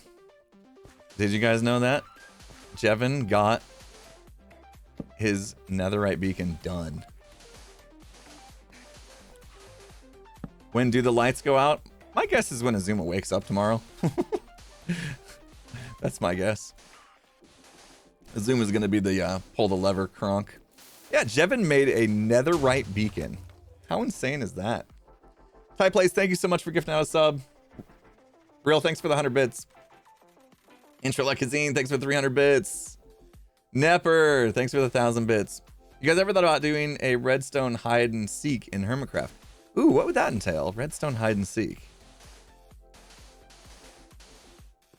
I'm having a hard time envisioning that without thinking of an escape room.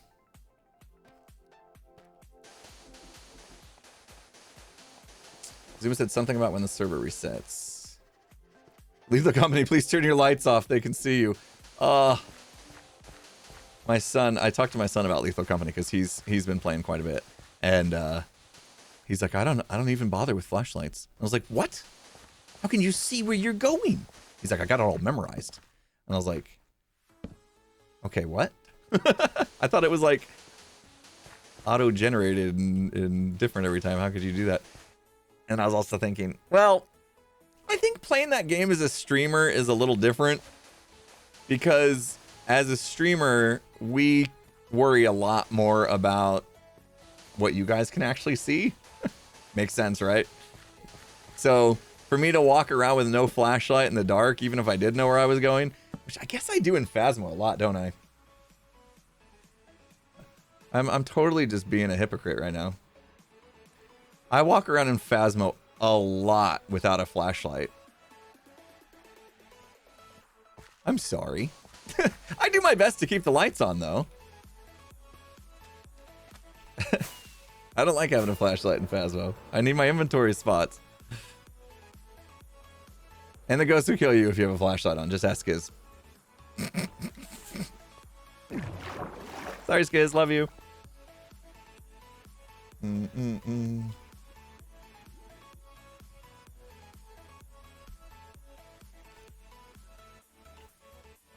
I always take the light and throw it on the ground. Yeah, I use the light and Phasmo to create a path. Like I throw it on the ground in a specific direction so that when things happen, lights turn off, ghosts start chasing you, I know. I use it as like a pointer, basically. Ooh. I'm hoping I don't run out of wither roses. That may be a problem. Because I'm pretty sure our wither rose farm is gone. And I didn't worry about like trying to get it from a backup.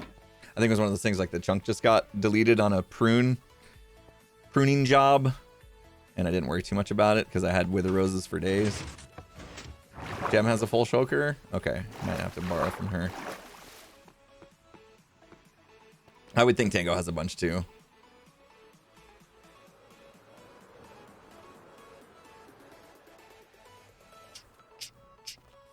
Green has overflow squid farm. Alright, we'll be alright. At this point in the season, like everybody's just giving stuff away, as you saw Joe pop it and just be like, here you go. Take all this stuff, not gonna need it. Literally the last day. Well, let's just burn all of our diamonds.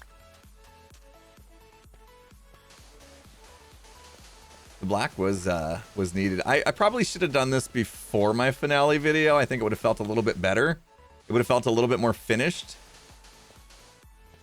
But honestly, I didn't want the finale to be about something new that I've done after 2 months of being gone. Because I do think it's been 2 months since I've done an episode. So I don't want to come back and like pretend that I was like accomplishing a bunch of stuff in the last 2 months. It really wasn't. I wanted it to just be more about, hey, that was a long season. How much of this stuff did you guys forget about? Because I did. I forgot about half the stuff that I showed in that video.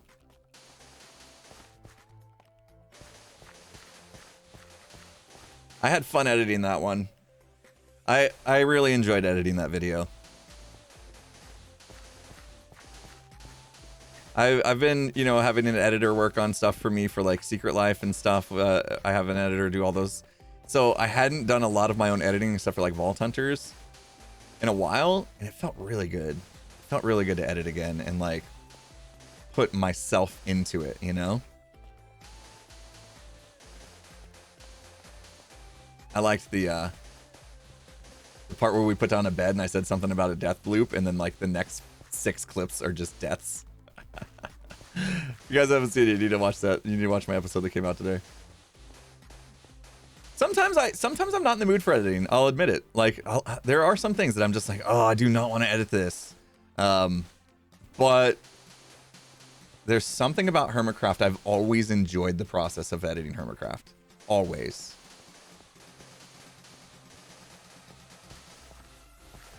With the Life series stuff, after I saw what my editor could do with the replay mod, I knew I should just trust that series in his hands. He was going to make it so much better than I ever could.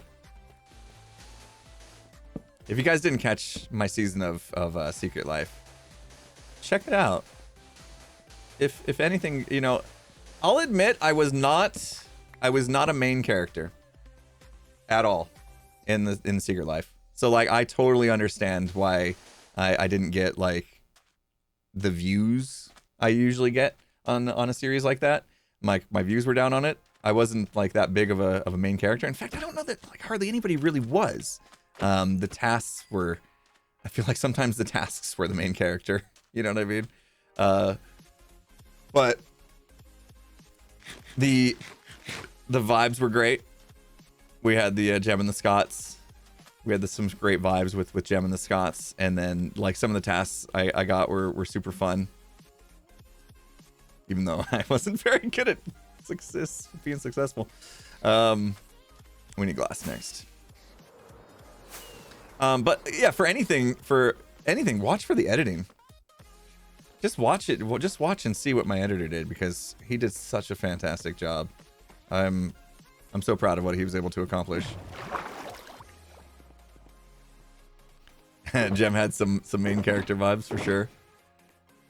You know, I thought, and this has been weeks now, right? This has been at least a week since the finale. When did the finale? No, just a couple days. What is today? Hasn't even been a week, has it? I've been so busy this week. It's been enough days though. We can talk about it. I really thought Gem and the Scots, like, we couldn't be beat. We had like 3 of like the strongest like PvPers, social game, trap making. We had like this nice collective between the 3 of us. I felt for sure that we were like this strongest alliance on the server and that there was no way that that we would be beat until we came through a portal. And yes, Green, you destroyed us. Green absolutely annihilated us with that trap. And it was brilliant. It was brilliant. We definitely shouldn't have tried to chase into the nether. We set ourselves up just not thinking heat of the moment, but that was quick on his toes to know that we went in and we had to come back, and he had TNT carts ready for us. And from Green's perspective, most people couldn't see the extent of the damage he dealt before, you know, he had his fate happen. But if you watch me, Gem, and Scott, just do the math on the amount of hearts that were lost in that one trap. It's amazing. It was by far the most hearts ever lost in the history of a Life series trap going off. It had to have been.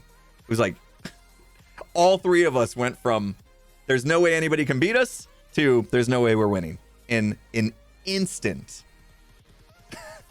It was insane. Mounders chose not to go to the nether because of traps. Yeah, you guys are a little smarter than us. You're lucky you didn't, because I think your portal was the one that was covered with lava at that point. But even Scott was like, there might be lava over our portal, and we all splashed some fire resist push, so he was kind of ready for it too. He was playing it pretty smart, but we didn't expect to come out and be bombarded the way we were. That was just insane. That was big brain move on Green's part. Otherwise, I think Gem and the Scots probably would have walked away with a win. At least one of us would have anyway. We were in strong shape until that moment. The great equalizer. That's the perfect way to put it, Green. Perfect way to put it. Total of 90 hearts were lost. Dang. In a typical day, that kills 9 people. a typical series. That's 9 people, 9 hearts, full hearts worth. Crazy. The Dream Slayer. Oh gosh, that's some old stuff. Sweet glass. Oh wait, would this look better? Solid concrete or powder? What do we think? I could come back with water. You think water to give it just a complete black, no pixelated? Ooh. I think most people leaning towards solid. Solid. Some powders. Solid will definitely make it look like it's further down and just gone, right? Tough choice. Let's see. I mean, all the torches are going to be gone. So...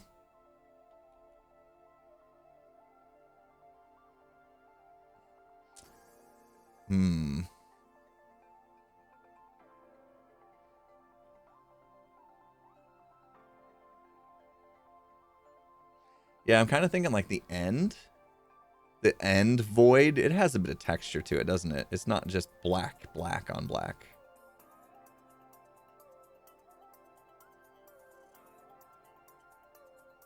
Okay. Well, I'll stick with powder. If not for any other reason, but because that's less work. And here we are. Pretty much, we're done. This is it. Oh my gosh, my wife is on it. She's done Christmas shopping and wrapping presents.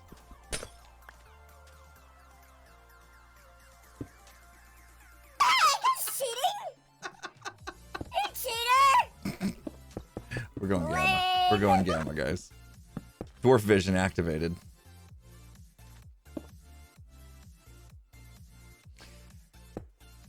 Oh, a little Etsy plug. You know what? She may have paused her shop for the holidays. Because I heard her say something yesterday about sending out her last order. So my wife makes custom jewelry on Etsy. And pretty much every day I go in for lunch, we take a trip to the mailbox to send stuff out that she's made. She makes amazing stuff. She may have paused her shop so that she can have some time off for the holidays. I'm not sure. Somebody can check. I think we got a link.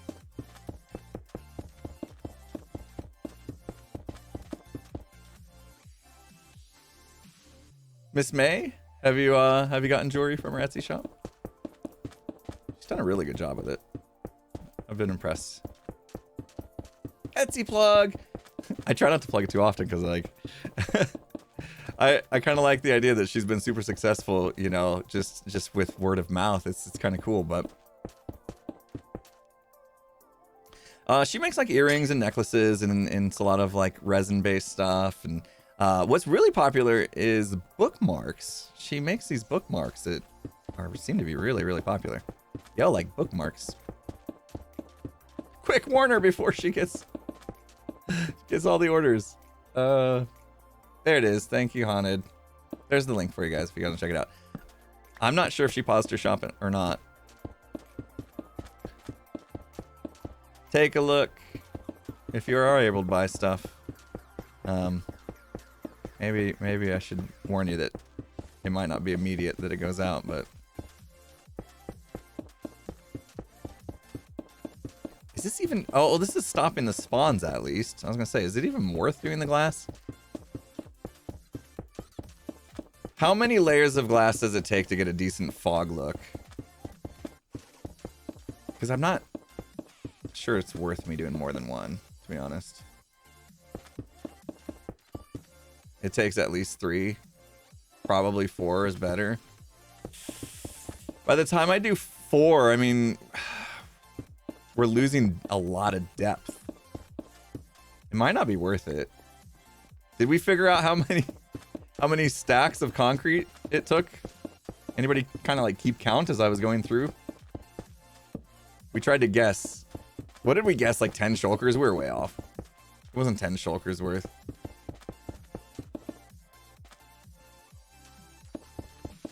I feel like I crafted black concrete 16 stacks worth at least 4 times.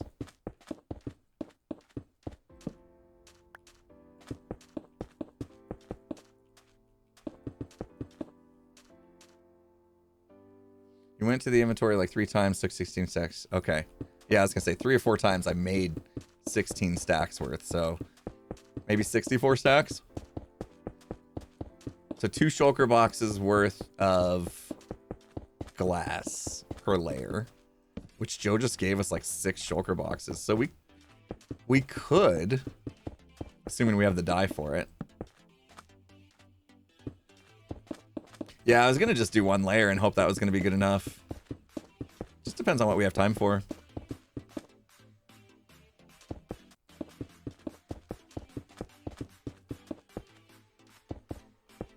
Man, whatever medicine I took, I feel 10 times better than when I started the stream.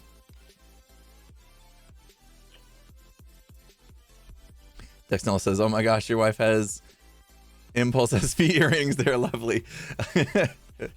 Yeah, she was a little hesitant adding Impulse branded stuff to her Etsy shop.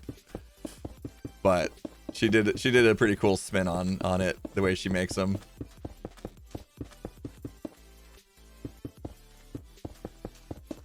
She's like me. She's a bit of a people pleaser. So when people were asking for Impulse branded earrings, she figured out a cool way to do them.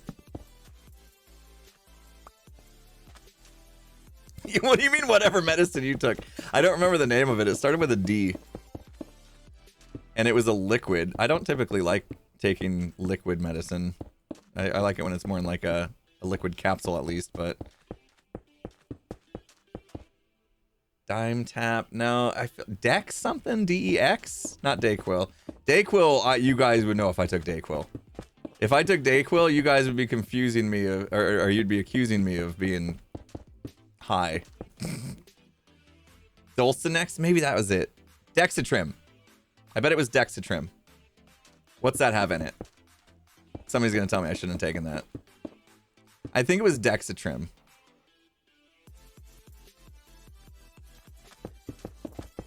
It was mainly, I mainly took it just to have cough suppressant. I didn't want to be coughing the entire stream.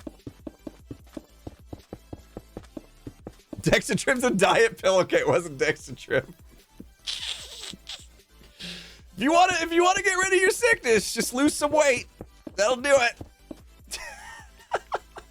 Okay, it wasn't Dexatrim. I was so confident I took Dexatrim there. Oh my gosh. You caught me, guys. Started taking Dexatrim. I'm coming back season 10. 10 pounds lighter. That's right. Maybe even 20. Hold on. Delsum. Delsum. Let me look it up. Delsum sounds right. Is this another diet pill? Delsum. Delsum cough. That sounds right. That's it. You nailed it. That's the box. Delsum. 12 hours. I get 12 hours of relief. Woo! Let's go. Dex.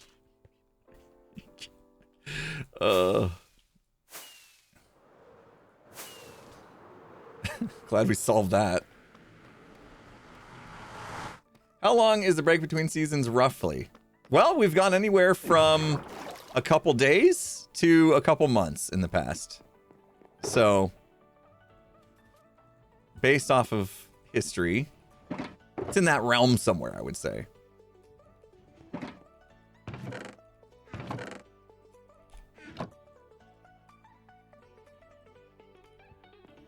It's gonna be amazing. I'm so excited about the project I have in mind. Here's the best part about the project I'm gonna be doing. My thing for season 10. It has to be finished.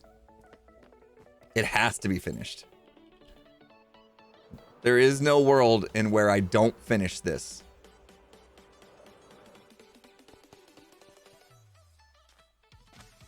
Defined finished.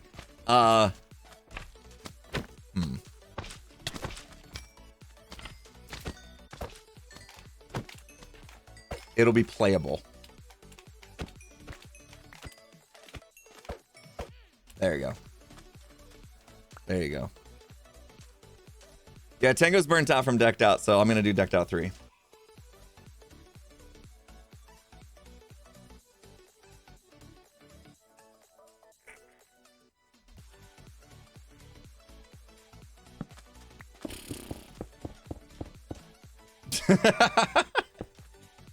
Like how I just look away from chat. I didn't want to see your answers. I didn't want to see your responses. Sorry. Just reading a Discord message.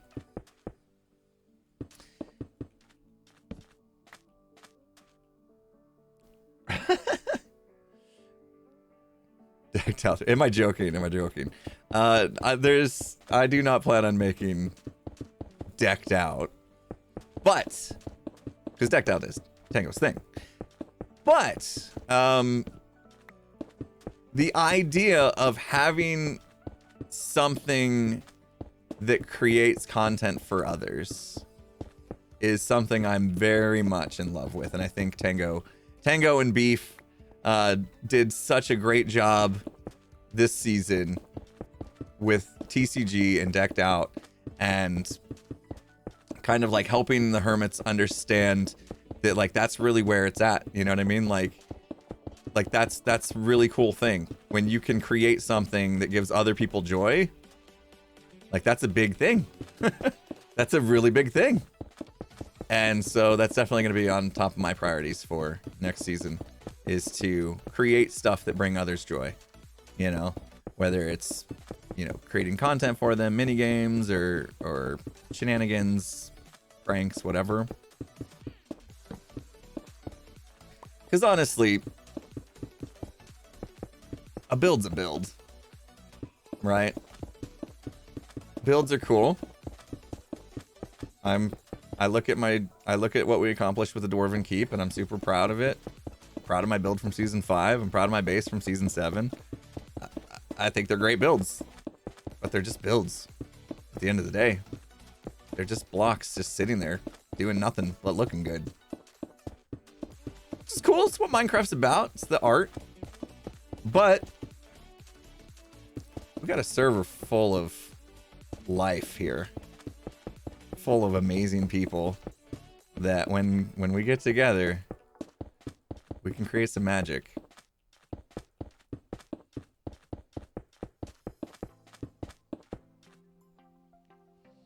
So I want to see more of that. I keep using the word togetherness. It's pretty broad.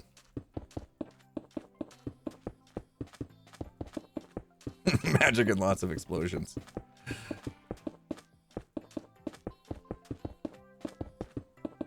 Whoop. Excited for season 10. Good. Good. Me too. I feel like everything is about right. Everything's about right. The timing wise, I feel like it's about right. We should have turned the beacons to speed. We could have been done so much faster. I just realized. Oh well, they're all covered. I've already sent Jem a note saying they're covered. I'm gonna miss my beard. Yeah. I really have grown attached to this beard. This look. I really have.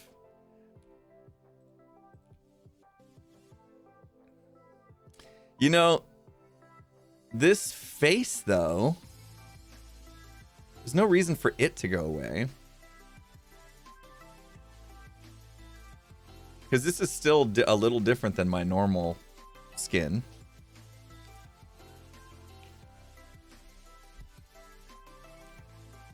There'll be new stuff. We're still gonna have all the custom textures available and the sound system and stuff. Some of you that have been in my streams for a while, I think I've already talked about my plans for this. And it hasn't changed.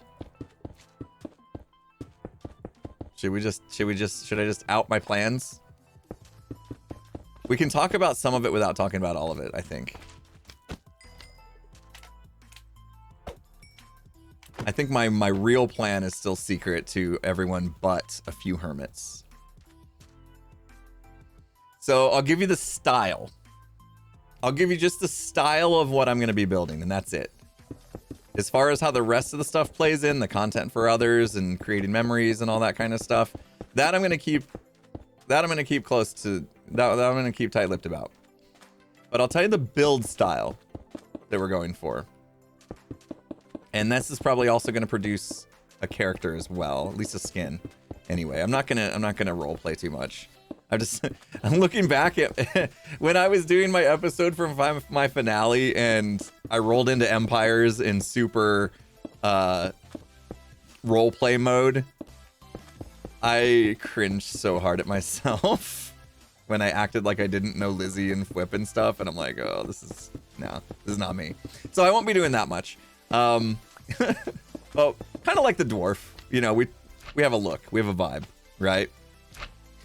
So there will be a bit of a character like that. No, it was fun. I'm so bad at that. It was much better.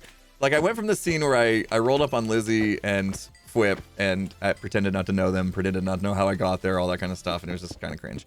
To the scene where I was talking to Jem and it was so much more natural. Like where she's like, you know, I come to this server to escape you, and it was much more like real, you know, than us pretending we didn't know where we were, you know, or who each other were or whatever. Anyway, on with it. So I have been wanting to build in a style for a while, and at this point in time I might be like, dude, that was cool 5 years ago, which is usually the way I am. I'm always behind the curve on trends.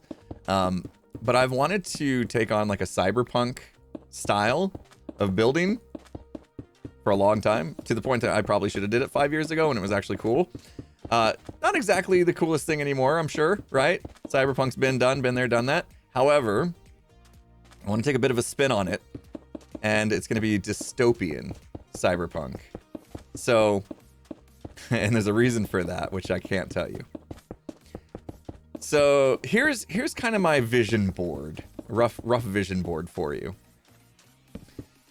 Have you seen the movie Divergent? I've seen the movie Divergent. I know it's been a few years. Divergent depicts Chicago. I think it's the city of Chicago, and kind of a, not apocalyptic, but it's definitely dystopian kind of vibe, right? Where you can see the buildings have been run down, and some of them maybe have been bombed or whatever, and they've kind of like fallen apart. There's like no power and that kind of stuff. I think from like a building vibe, that's kind of what I envision harnessing, and then kind of like tying in some of the cyberpunk flair into that kind of dystopian look. That's my vision board in my head. I haven't sat down and done a real vision board. Did you guys see what Jem posted on Twitter yesterday? She posted her vision board for this season, and it's like, it's so cool to see that. Like, her tree was on her vision board this entire time, and she made it happen. It's so cool. So I'll probably do something like that for season 10, like actually go out, look up some art, get inspired by some dystopian cyberpunk vibes that artists have already done, and then try to take some inspiration from that for what I'm building.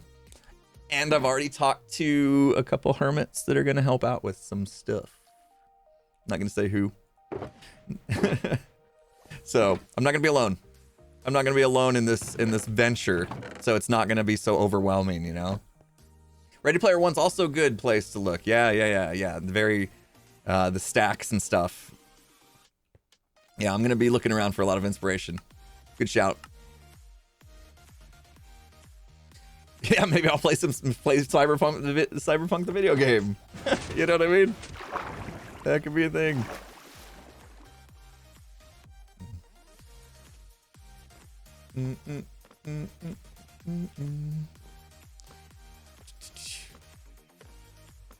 Have you read Ready Player One? I read the first one. Yeah, I didn't read Ready Player Two. I don't know why. I never read Ready Player Two.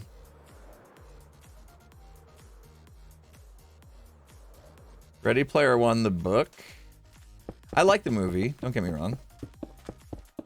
But that was one of those where I was actually like, I was very disappointed in a few of the things they left out from the book, and I understand why they did in the movie, why they left these things out from the book in Ready Player One. And they always anytime you read a book and then you watch a movie, you're gonna have the same story.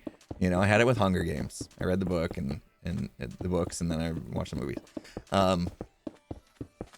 Ready Player One, there was just a few things that I was like, come on, I was looking forward to this, and they didn't include it. But overall, really enjoyed the movie. But yeah, read the books, guys. Reading is good. Reading is good. Read the books. Really enjoyed Ready Player One. This is a book. It was fantastically done. Ready Player Two was awful. Okay, so I didn't miss anything. Bummer. Love the idea. Love the idea of Ready Player One.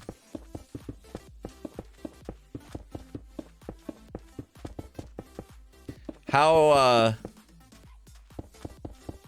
real do you think that kind of scenario could become for humankind?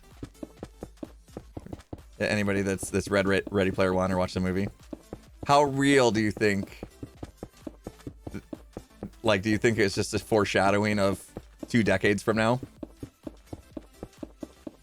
To where, like, we all said, screw it, we're not gonna hang out IRL anymore. We're just gonna live in virtual worlds together. Hello? Minecraft, virtual world, friends.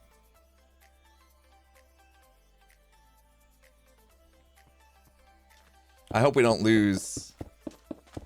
I mean, they obviously went really far with it as far as like people not ever touching grass, you know?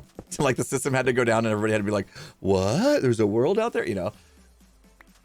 But it is crazy to think how real that could become.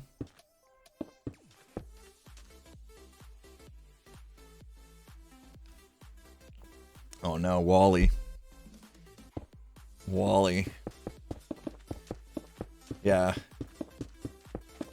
Well, I mean, they were getting their exercise at least in Ready Player One, with the haptic suits and like the mechanisms to where they were still actually physically walking and stuff. I would hope that we would be smart enough to include that when we get to this point, if it happens, that we still find a way to incorporate actual physical activity into it.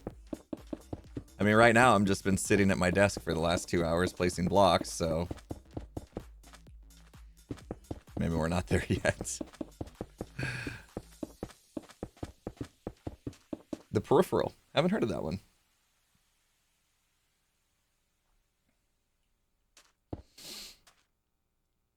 Ready Player 1. Ready Player 2 was far too close to Sword Art Online. Oh. I don't know what Sword Art Online is, but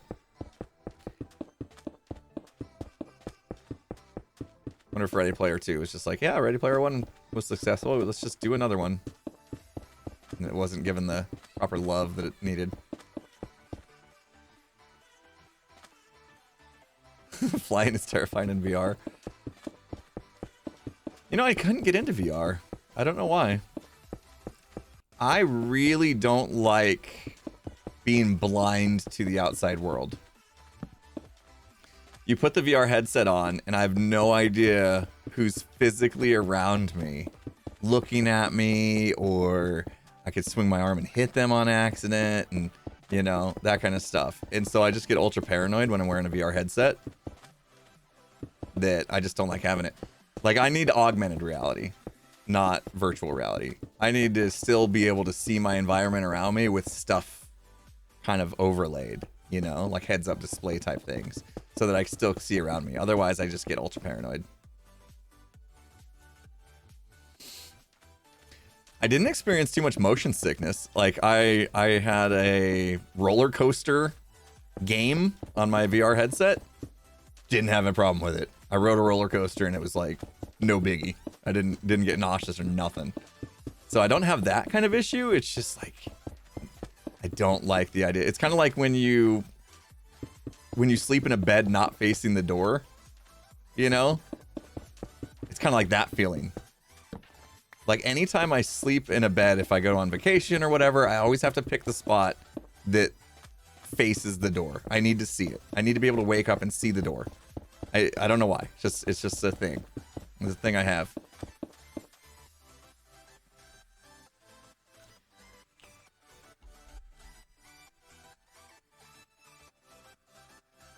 Need a chip in my brain, not fancy goggles.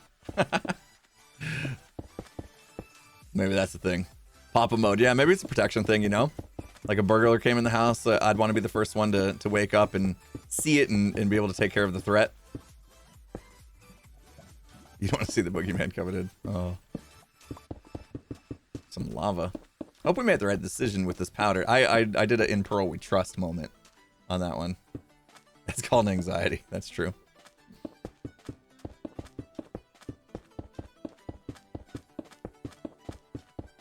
Check out Love, Death, and Robots for inspiration. Ooh, I'm going to make a note of that.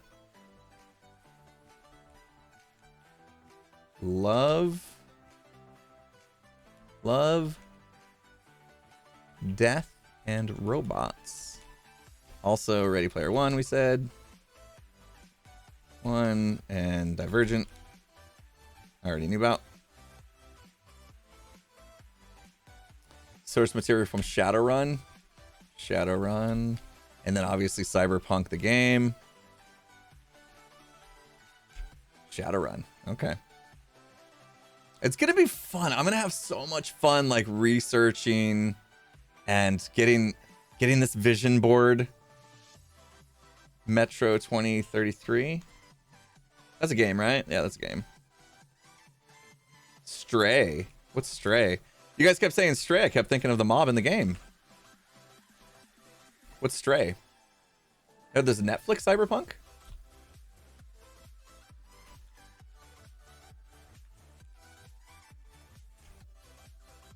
Oh, Stray the cat game, yeah. Yeah, I watched Skiz play a little bit of that.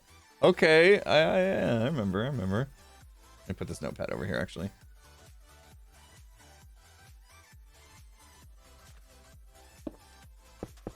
Smart thinking. Wasn't that a 2-player game? Did he play that game without me? I feel like, was Stray a more than a 1-player game? He played it without me. It's only single player? Oh, okay. Alright, I'll let him slide then. I'll let him slide. What was the game him and I were playing? We didn't finish it. I don't know why we didn't finish it. It Takes Two. Is that the game? It was basically causing, like, fights. I think we got, like, close to the end of that game and then we didn't finish for some reason. To save his friendship. Yeah. We had to put our friendship first. I mean, guys, we've been friends for, what, 25 years? At least. We spend way too much time together. Doing podcasts and everything else we do. You know, sometimes we need our alone time so we don't kill each other.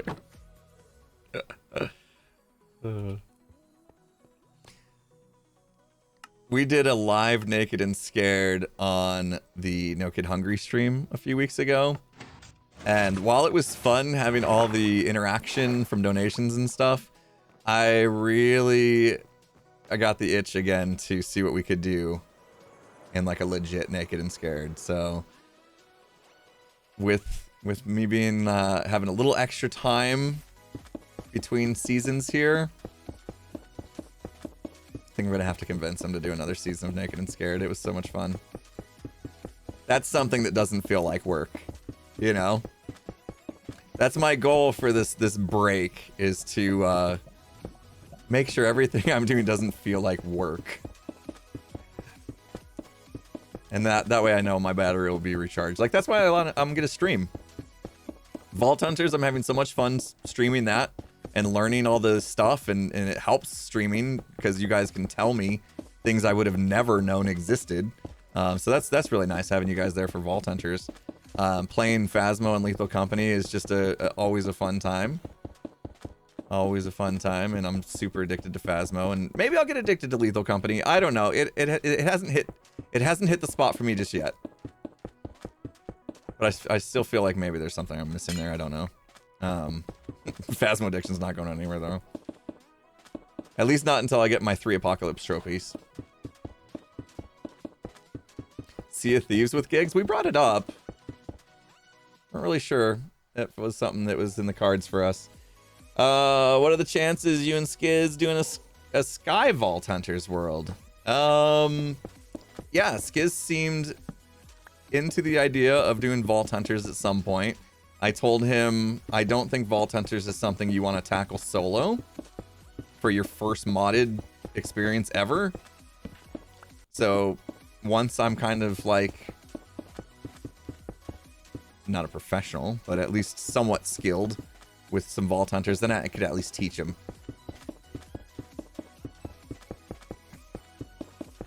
Doing research even just to figure out like how certain mods work, it's very time consuming, and that's not something I think either one of us really want to do. That's why I like having you guys on stream helping out.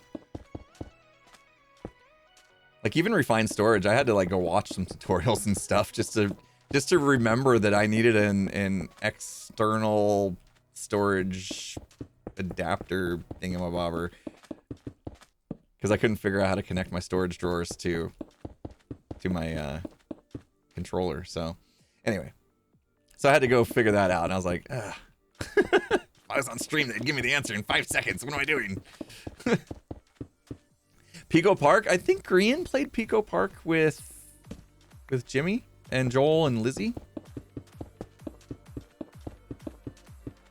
That's another one of those games that could end friendships, isn't it? Love that you kept the name of your base that I picked. The Keep. Ah, were you one of the first ones to suggest the name of The Keep? Yeah, that's been great. And we've got The Keep in the Deep. The song from Jono. I tried to include my like time-lapse music that everybody was familiar with. I tried to include the kind of montagey bits from the Soup Group exploration stuff that I did in a certain format with the what's the name of that Minecraft song? It had just come out. There was a disc for it, and we would play the disc when we were going on our adventures together. I forget the name of the song. And then I also included The Keep in the Deep at the end. No, it wasn't Pig Step. Relic. No, Other Side. It was Other Side. Other Side. Yeah. So we would play Other Side when we would go on adventures together, and so I tried to make sure that that was in there.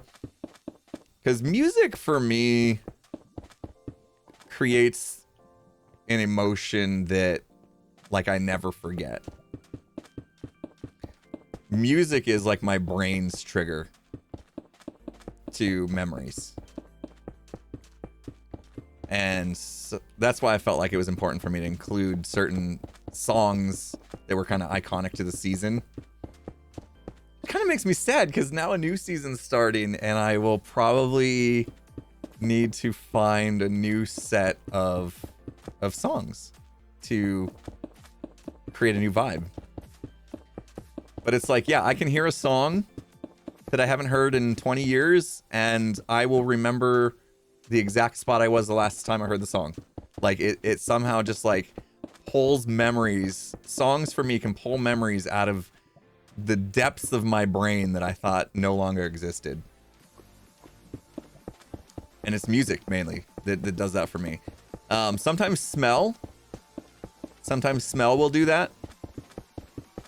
Like I'll smell a piece of candy and remember staying at my grandma's for the summer, you know, stuff like that. Stuff from when I was like 8 years old. Yeah. Sometimes smell can do it, but music is my bigger driver for sure. Have I ever thought about making my own music? I would love to. That just feels like a venture that it's one of those things like, yeah, I know I would really enjoy doing that, but I also know that how much time that would take for me to get decent at it. I feel like I could do it if I sat down and really put in the work, but it probably wouldn't be the smartest use of my time. I think if I was going to spend time on a hobby, what I really want to spend time on is this guy right here. I want to spend more time on this guy. I've got it all set up now to where I can do things like getting lessons from Drumeo, which is a website that has drum lessons. And I literally have a monitor right there, so I can pull it up on there and be learning the craft of drumming is not something that I've done in a long time. I ended my learning of drumming years ago. More years than I'd like to admit. And I've just been doing the same thing that I knew how to do already over and over again, you know. I think I'm ready to get back into a learning space and see if I could be better. See if I could learn new things, new skills. That would be fun. Hobbies are fun. Something I never spend enough time doing. This song is weird. Have you guys heard any music today? Am I the only one listening to music? Next Neil Perk confirmed. Make music in season 10 with X. Never too old to learn. Hobbies are hard to balance. I don't give myself enough time for hobbies because I'm a bit of a workaholic. I already saw a few jokes in the comments of my episode today that was like, yeah, right, Impulse, you're really gonna take time off, you're gonna take a break. Yeah, right. And they were kind of right about that already, because I'm still gonna be streaming. But my idea is that instead of working my normal like 10-hour day, because I typically get up at like 6 a.m. and get right to it, and I don't quit until like 5 p.m. at least, sometimes 6 p.m. So typically I'm yeah, putting in a lot of hours. If I can actually just limit myself to that one stream a day that we're talking about, then that's 3 hours a day. That's a big difference. What am I gonna do with those other hours? Stuff I've been putting off forever. Maybe learning how to drum better. Learning how to drum better.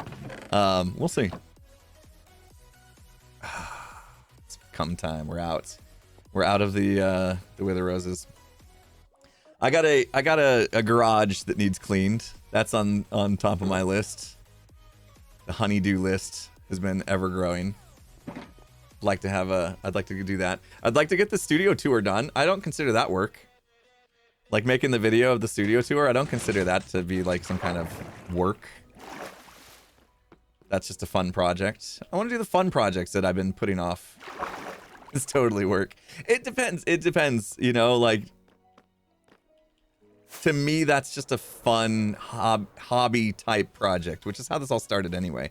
So, sad to even say that at some points it feels like a job, you know.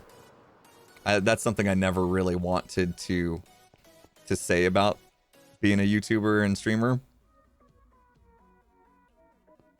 She's just gonna leave that there. Okay. I thought that was... I saw a tweet that she was setting up some sort of Easter egg hunt with heads for the download. I thought maybe that was part of it. Her storage is underneath, isn't it? Gem. Wither Roses. You can hear the birds chirping. Let's just see what she left out.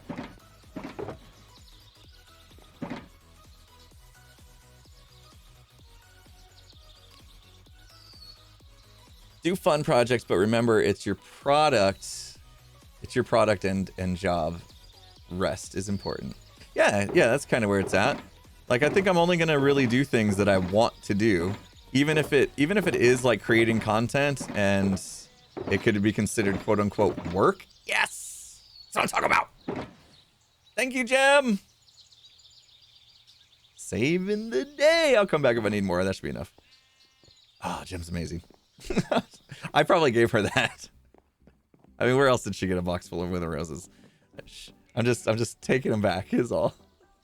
Takesy backsies. She says it was my box. Okay. Thank you. Lifesaver. We were almost done. But yeah, probably over the break, I'm just going to focus on doing things I want to do. Where I did find myself over the last... I don't know. Year. Ever since I went full time, I found myself doing some things because I felt like I should be doing those things. And it changed kind of the vibe for me a little bit.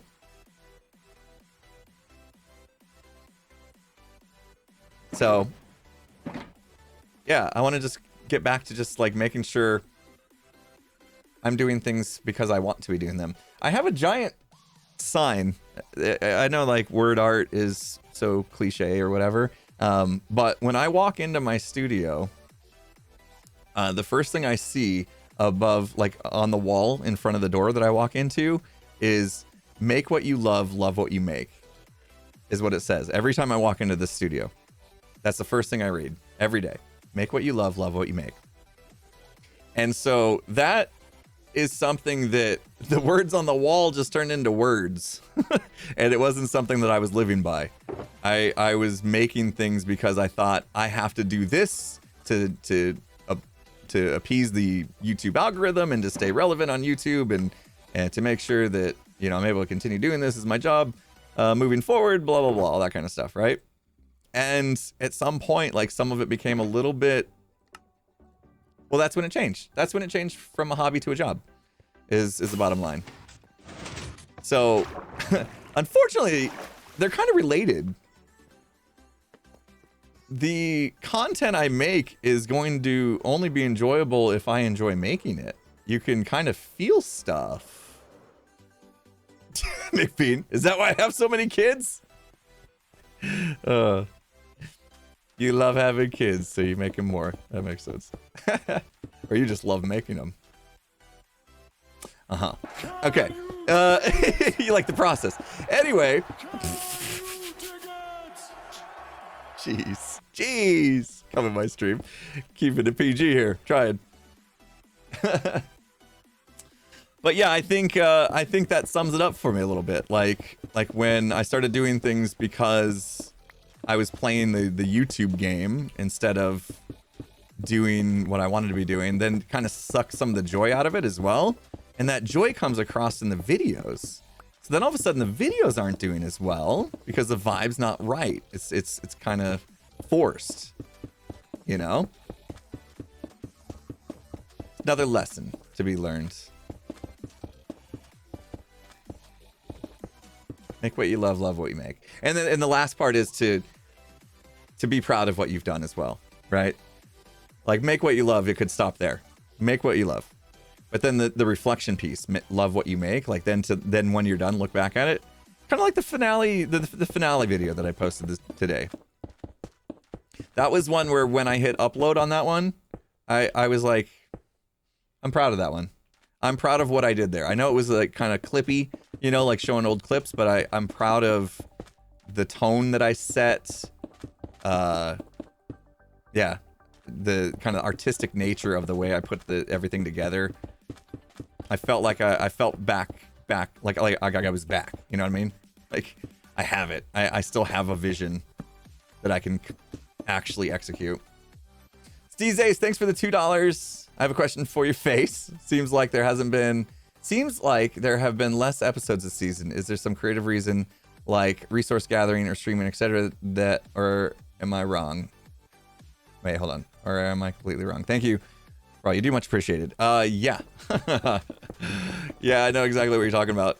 So, I saw a comment this morning that said something about Season 9 being the longest because it was the slowest. I had to take a second to think about that. Season 9 was the longest because it was the slowest. Did we get slower? I don't think we got slower. It's not like I'm placing blocks slower than I used to. You know what I mean? I think what is happening is every season we try to go bigger and better. You know what I mean? Like, I had 3 massive projects. I dug out almost 1 million blocks. Actually, between the stone and the deep slate, I dug out over 1 million blocks to make this base. You know, I think that what we're seeing is just when we take on mega stuff and more projects and all that, it just takes longer. It just takes longer. And sometimes that can suck the wind out of you. You know, when you have a massive project and you're just grinding away at it day after day, and it's like, oh wow, to make this one episode that, you know, was like, I finished the blah, right? I finished the wing of my base. I finished this, I finished that, right? You want that thumbnail with the finished product that looks good. That stuff takes a lot of time. And I think it's just kind of from the meta that's out there now of everything's got to be mega, you know, the 100 days in hardcore. Look at what I did, you know. I built this massive thing and it's impressive. And we kind of fell into that space. And I think that can really, it just takes, one, it takes a lot of time, and two, it's very draining. It's not sustainable. I don't think it's sustainable. will you play more with Lego Fortnite with Green, or is that just for the sponsorship? You know, we had fun. I think I enjoyed it actually. I had a fun time playing Lego Fortnite. I think the game is not like 100% polished yet. Like it's doing it's kind of like a Minecrafty type of thing where they'll keep adding to it. So I can see myself revisiting that at some point. I'm gonna give it some time though. I feel like what we did, if you watched Green's video already, what we did was we pretty much just did like the basics, and then we're kind of like, okay, not sure what to do next. So I think we'll wait, maybe play again. It was fun. It was fun. Supposedly it's gonna get big updates every couple months. Yeah, that might be worth doing, right? Like every couple months, just checking out the updates. What happened to Scar? He joined and then quit the game. I don't know.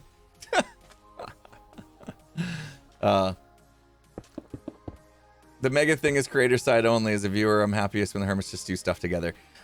Yes. We are getting the message loud and clear. Let me tell you that. We have fully come to realize that, and it was kind of the same thing I was just talking about, chasing algorithms, chasing the YouTube meta, all that kind of stuff, right? It really can, when you start to just get fully focused on the job aspect of what we do as YouTubers, like that kind of stuff gets lost. Like the vibes get lost because you're doing what you think you have to. And I think I'm not alone in saying, like, we realized some things from all this, and some things will change for the better. It's just, we just kind of hope YouTube doesn't punish us for doing what we want. Oh yeah, the bingo thing is happening. Ooh, am I actually feeling good enough for bingo? I wonder how long it's gonna last. Hey, we did the glass on the floor.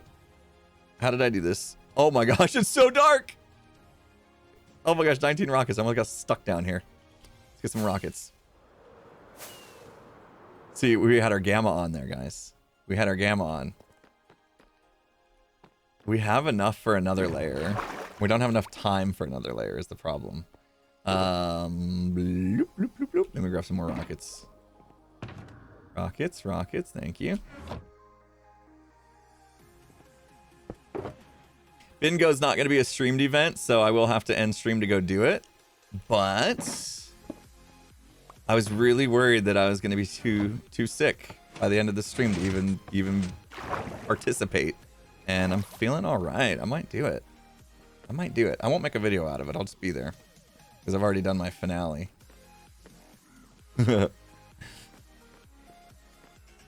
Oh my gosh. Holy cow. It looks like the void. It looks like the void. Oh, that's so much better. Oh, why didn't I do that before my video? It's just gone. You fall off of this, you're falling into the void. I don't think, I mean, yeah, the layering fog stuff would have been cool, but black is just, it's just gone. It's gone.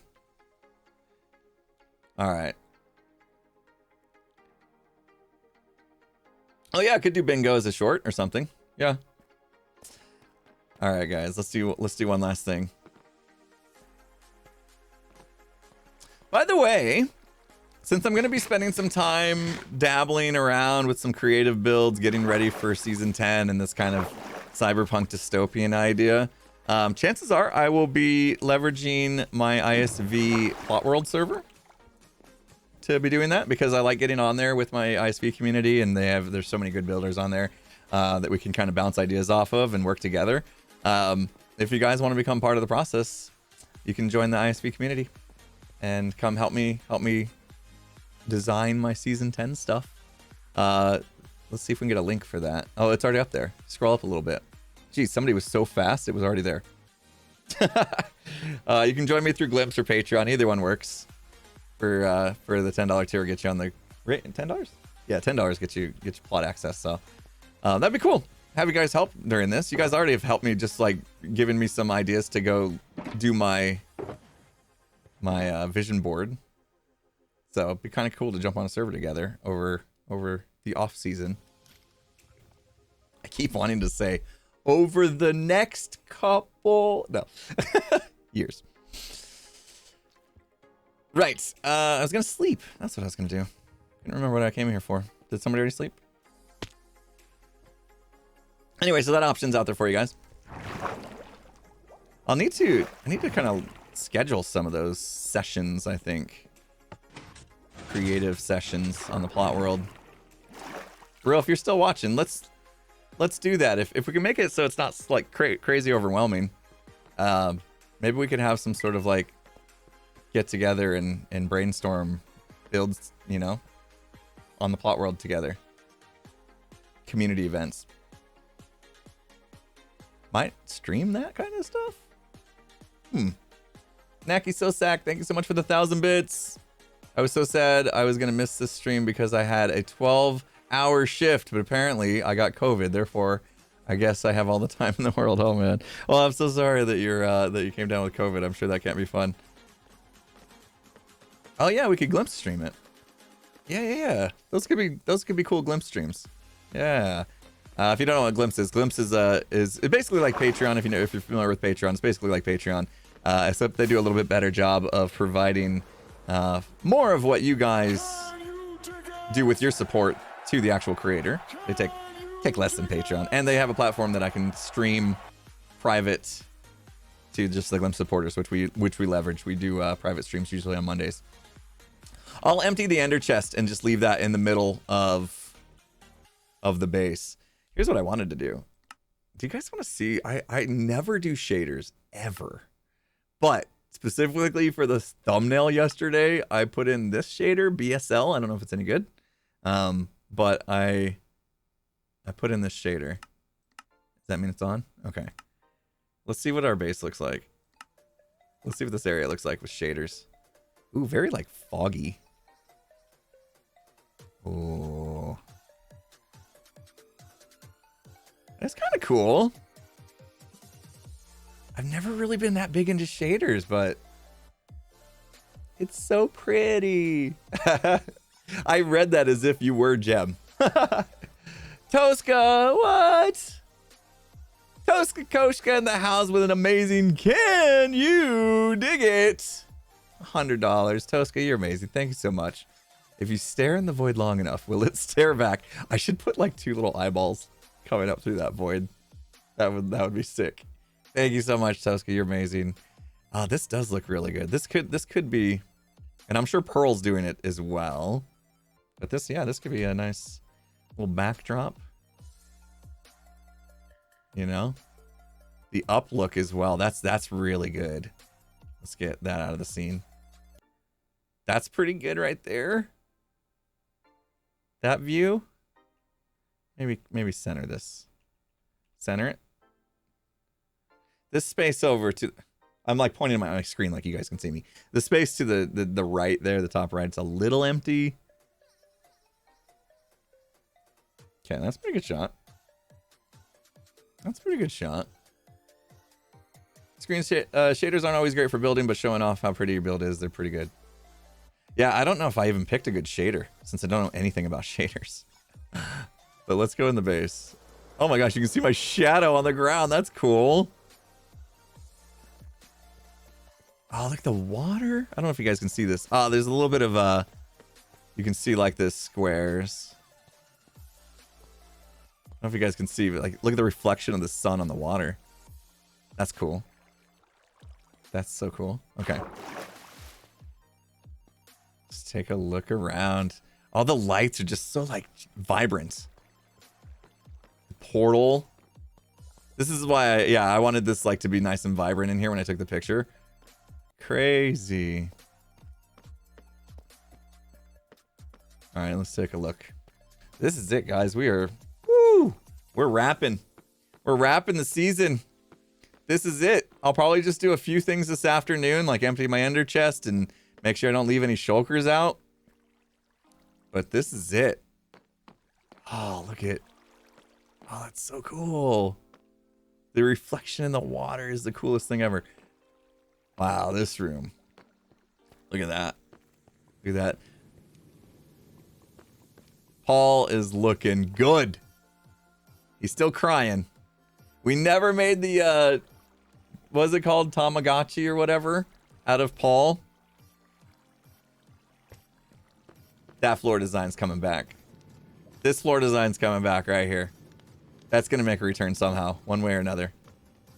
We're bringing that into season 10. Ah, love it.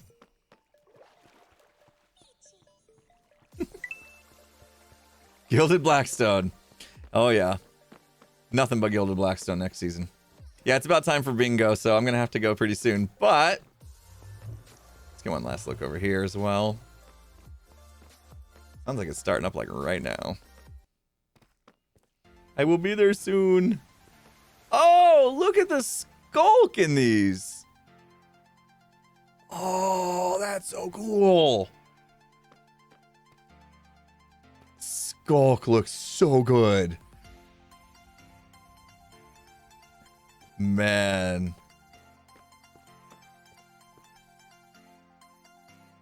Okay. Okay. Maybe we will have a thing where... What happened to Scar? Maybe we'll have a thing where like shaders will be part of the cyberpunk-ish experience. Hello, Noodles. This is where I left Noodles, by the way. If anybody's getting down world download, you're gonna find Noodles in here. He's our workhorse, collecting all the stuffs. That skulk is so cool looking. Oh man. All right. I guess I better start wrapping up, huh? One last look at what we did today. Complimentary. Maybe I will check out a few different shaders. Yeah, it is so dark down there. You just assume it's going to nothingness. I'm so glad we did that. I know we just spent a couple hours just placing, blocks. Gave us a chance I could read chat. That was nice. That was nice that we had a task that was easy enough that I could just read chat. Oh, and I'll probably clean that up too. I'll probably clear out that. Just a couple things for me to do this afternoon. I'm gonna go play some bingo. Pearl's game. Sounds like it's gonna be amazing. Let's see what the storage room looks like. It's nice and bright in here too. And I'll clean all these up. All right. Yeah, I will leave a shulker like literally right here, probably. Like right there. Maybe right there. Maybe right there. With all my stuff out of here. And all this. Hopefully my beard will work for you guys. I think you can just get the resource pack on the world download and it will, all the stuff. You should be able to hear all the sounds and see all the stuff that we see. So, I'm like having a hard time saying goodbye. I'm having a hard time saying goodbye. Anybody else emotional? Mozabop, thank you so much. 300 bits. Thank you. Thanks for a great season. Thank you, Mozabop, for being here for it and all the support. You're amazing. This is really it. It's really hitting home now that it's over. It's over. All right. Well, I'm gonna go play bingo with my friends. We're gonna have one last hurrah. Keep your eye out for Pearl's video on that. Maybe I'll make a short or something. Guys, thank you so much for hanging out today. I'm so glad my medicine kicked in and I was able to get through this one. Is Mr. Joker streaming? Mr. Joker would probably... Where is he? Let's send you off to Mr. Joker. Good friend of ours. You know Joker from the Jits crew, if you've been around for a while. Go give him some love. He's playing some Minecraft. And let him know I sent you and all that. And I will see you guys. I'll be back. As long as I'm feeling okay, I'll be back tomorrow for like Phasmo and stuff. Maybe even today. We'll see. You may see me later today. I don't know. But go give Joker some love. Get you queued up now. Let him know I sent you and all that. And this is it. Thank you guys for a wonderful Season 9 experience. I cannot wait for Season 10. Hopefully I'll see some of you on the ISV server. And you can help me plan out some of this dystopian cyberpunk stuff. That'd be really cool. So, all right, guys. Have a good rest of your day. I'm sending you off to Joker. See you later.